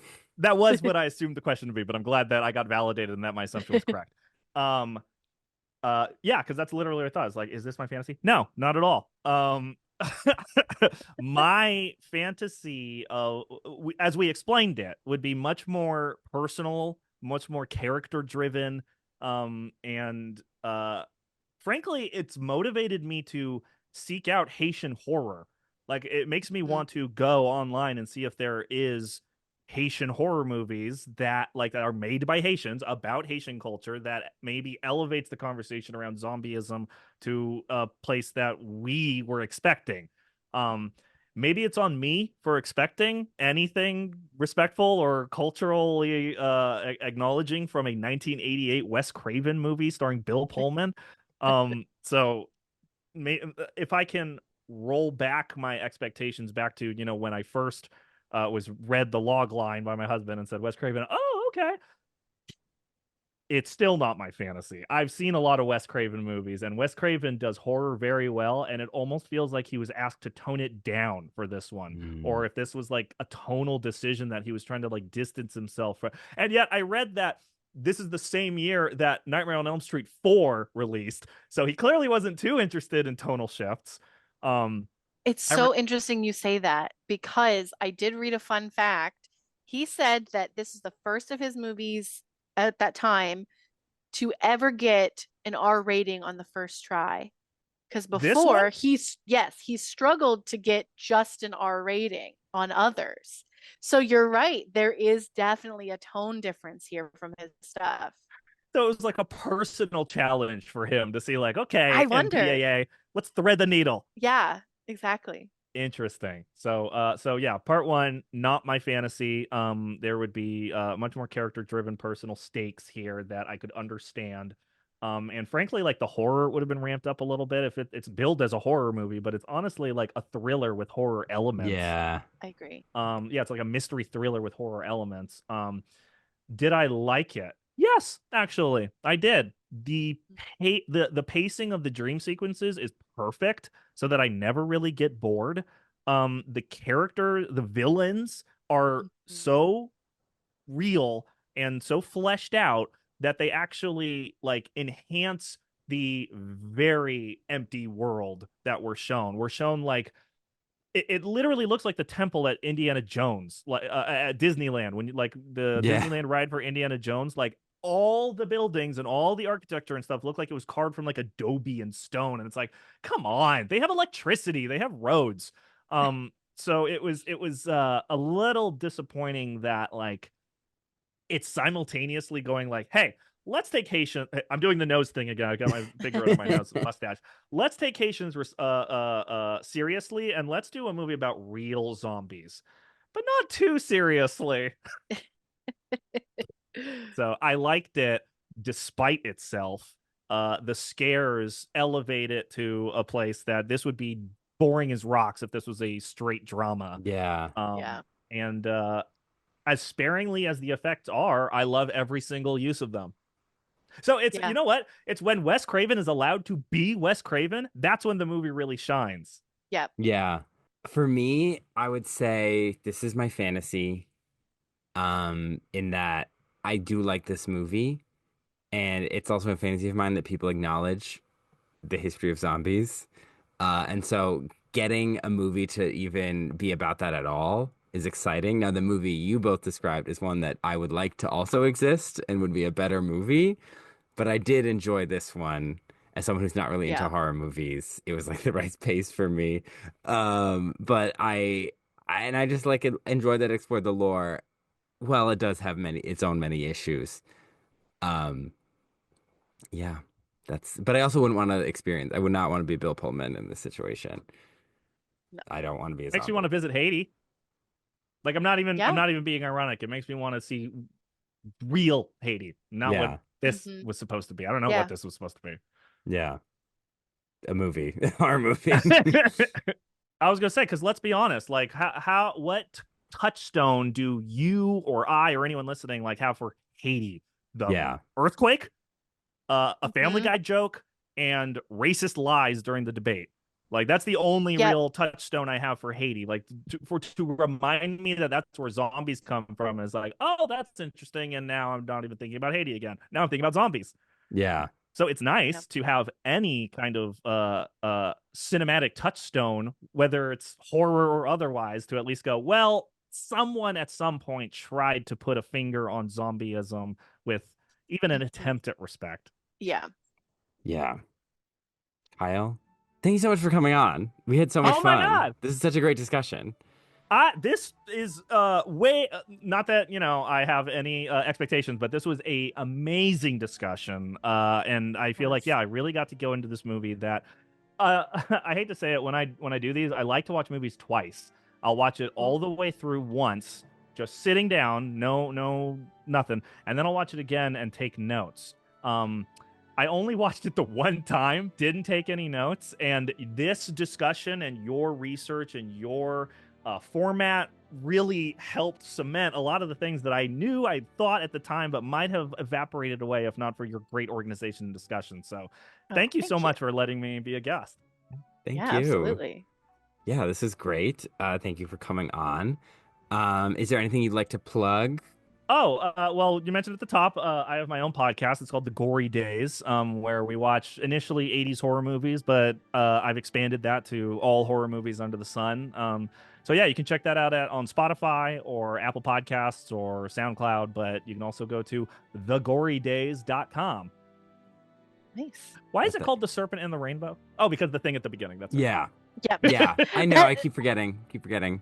Yep. It's literally just that, and that wasn't further explained. No. But yeah, so I mean, if you do want to have a guest, let me know. Love horror movies because, yeah, would love to do that. Awesome. You just Yeah. made the top of my list. Yay. All right. Well, you can follow Not My Fantasy on Instagram and TikTok. We are at Not My Fantasy Pod. And if you are listening on Apple Podcasts or Spotify, give us that 5-star review and write a little comment in your review. Let people know what you love about the podcast. Share us with your friends and family and everyone in between. And if you're watching on YouTube, hi, hello, you can Smash that like button. smash the like button, hit the notification bell, and hit the subscribe button so you get notified every time that we post another video episode. And let's see. This movie, I doubt many people have seen it, especially people in our generation or even younger, people who are listening. But what can we ask them to comment? Helen, what do you think? Did you know about the history of zombies Yeah. before listening to this? Yeah. Did you know about the lore of zombies, especially like Haitian zombies? Or if you didn't know that, what is something from our discussion that you thought was like really interesting and you hadn't even thought about before? Because yeah, we are going to continue this zombie discussion next week, right, Cullen? Yes, we have an episode coming up on Hannah, can you give me the title? It's Scooby-Doo on Zombie Island. This movie is such an interesting one in between this movie and our third movie, because it sort of bridges both. It's got some interesting stuff, and I haven't seen it in a while, so I'm excited, especially with this context and the context that I'm gonna get, as I research for the next episode. Just like how interesting that movie is going to be. But yeah, Scooby-Doo on Zombie Island, a classic animated Scooby-Doo movie. Gosh, I can't wait to talk about it. Kyle, you seem very excited. Oh, you were wrapping up. I didn't want to interrupt, but yeah, Scooby-Doo on Zombie Island is the reason I tried crawdads in the first place. It's why I was like, oh, I gotta have Tabasco on everything. And it was one of the first like Scooby-Doo animated movies that had like music. Like there was like multiple like songs in it. Yes. And not to spoil the movie, but there are actual monsters, which is very weird for Scooby-Doo because normally it's just a bad guy in a mask. So that's why we get to talk about it, because there is going to be some interesting lore consequences with that. So yeah. Oh my God, I'm going to be listening. Yeah. Perfect. Yay. Yeah, tune in next week for that.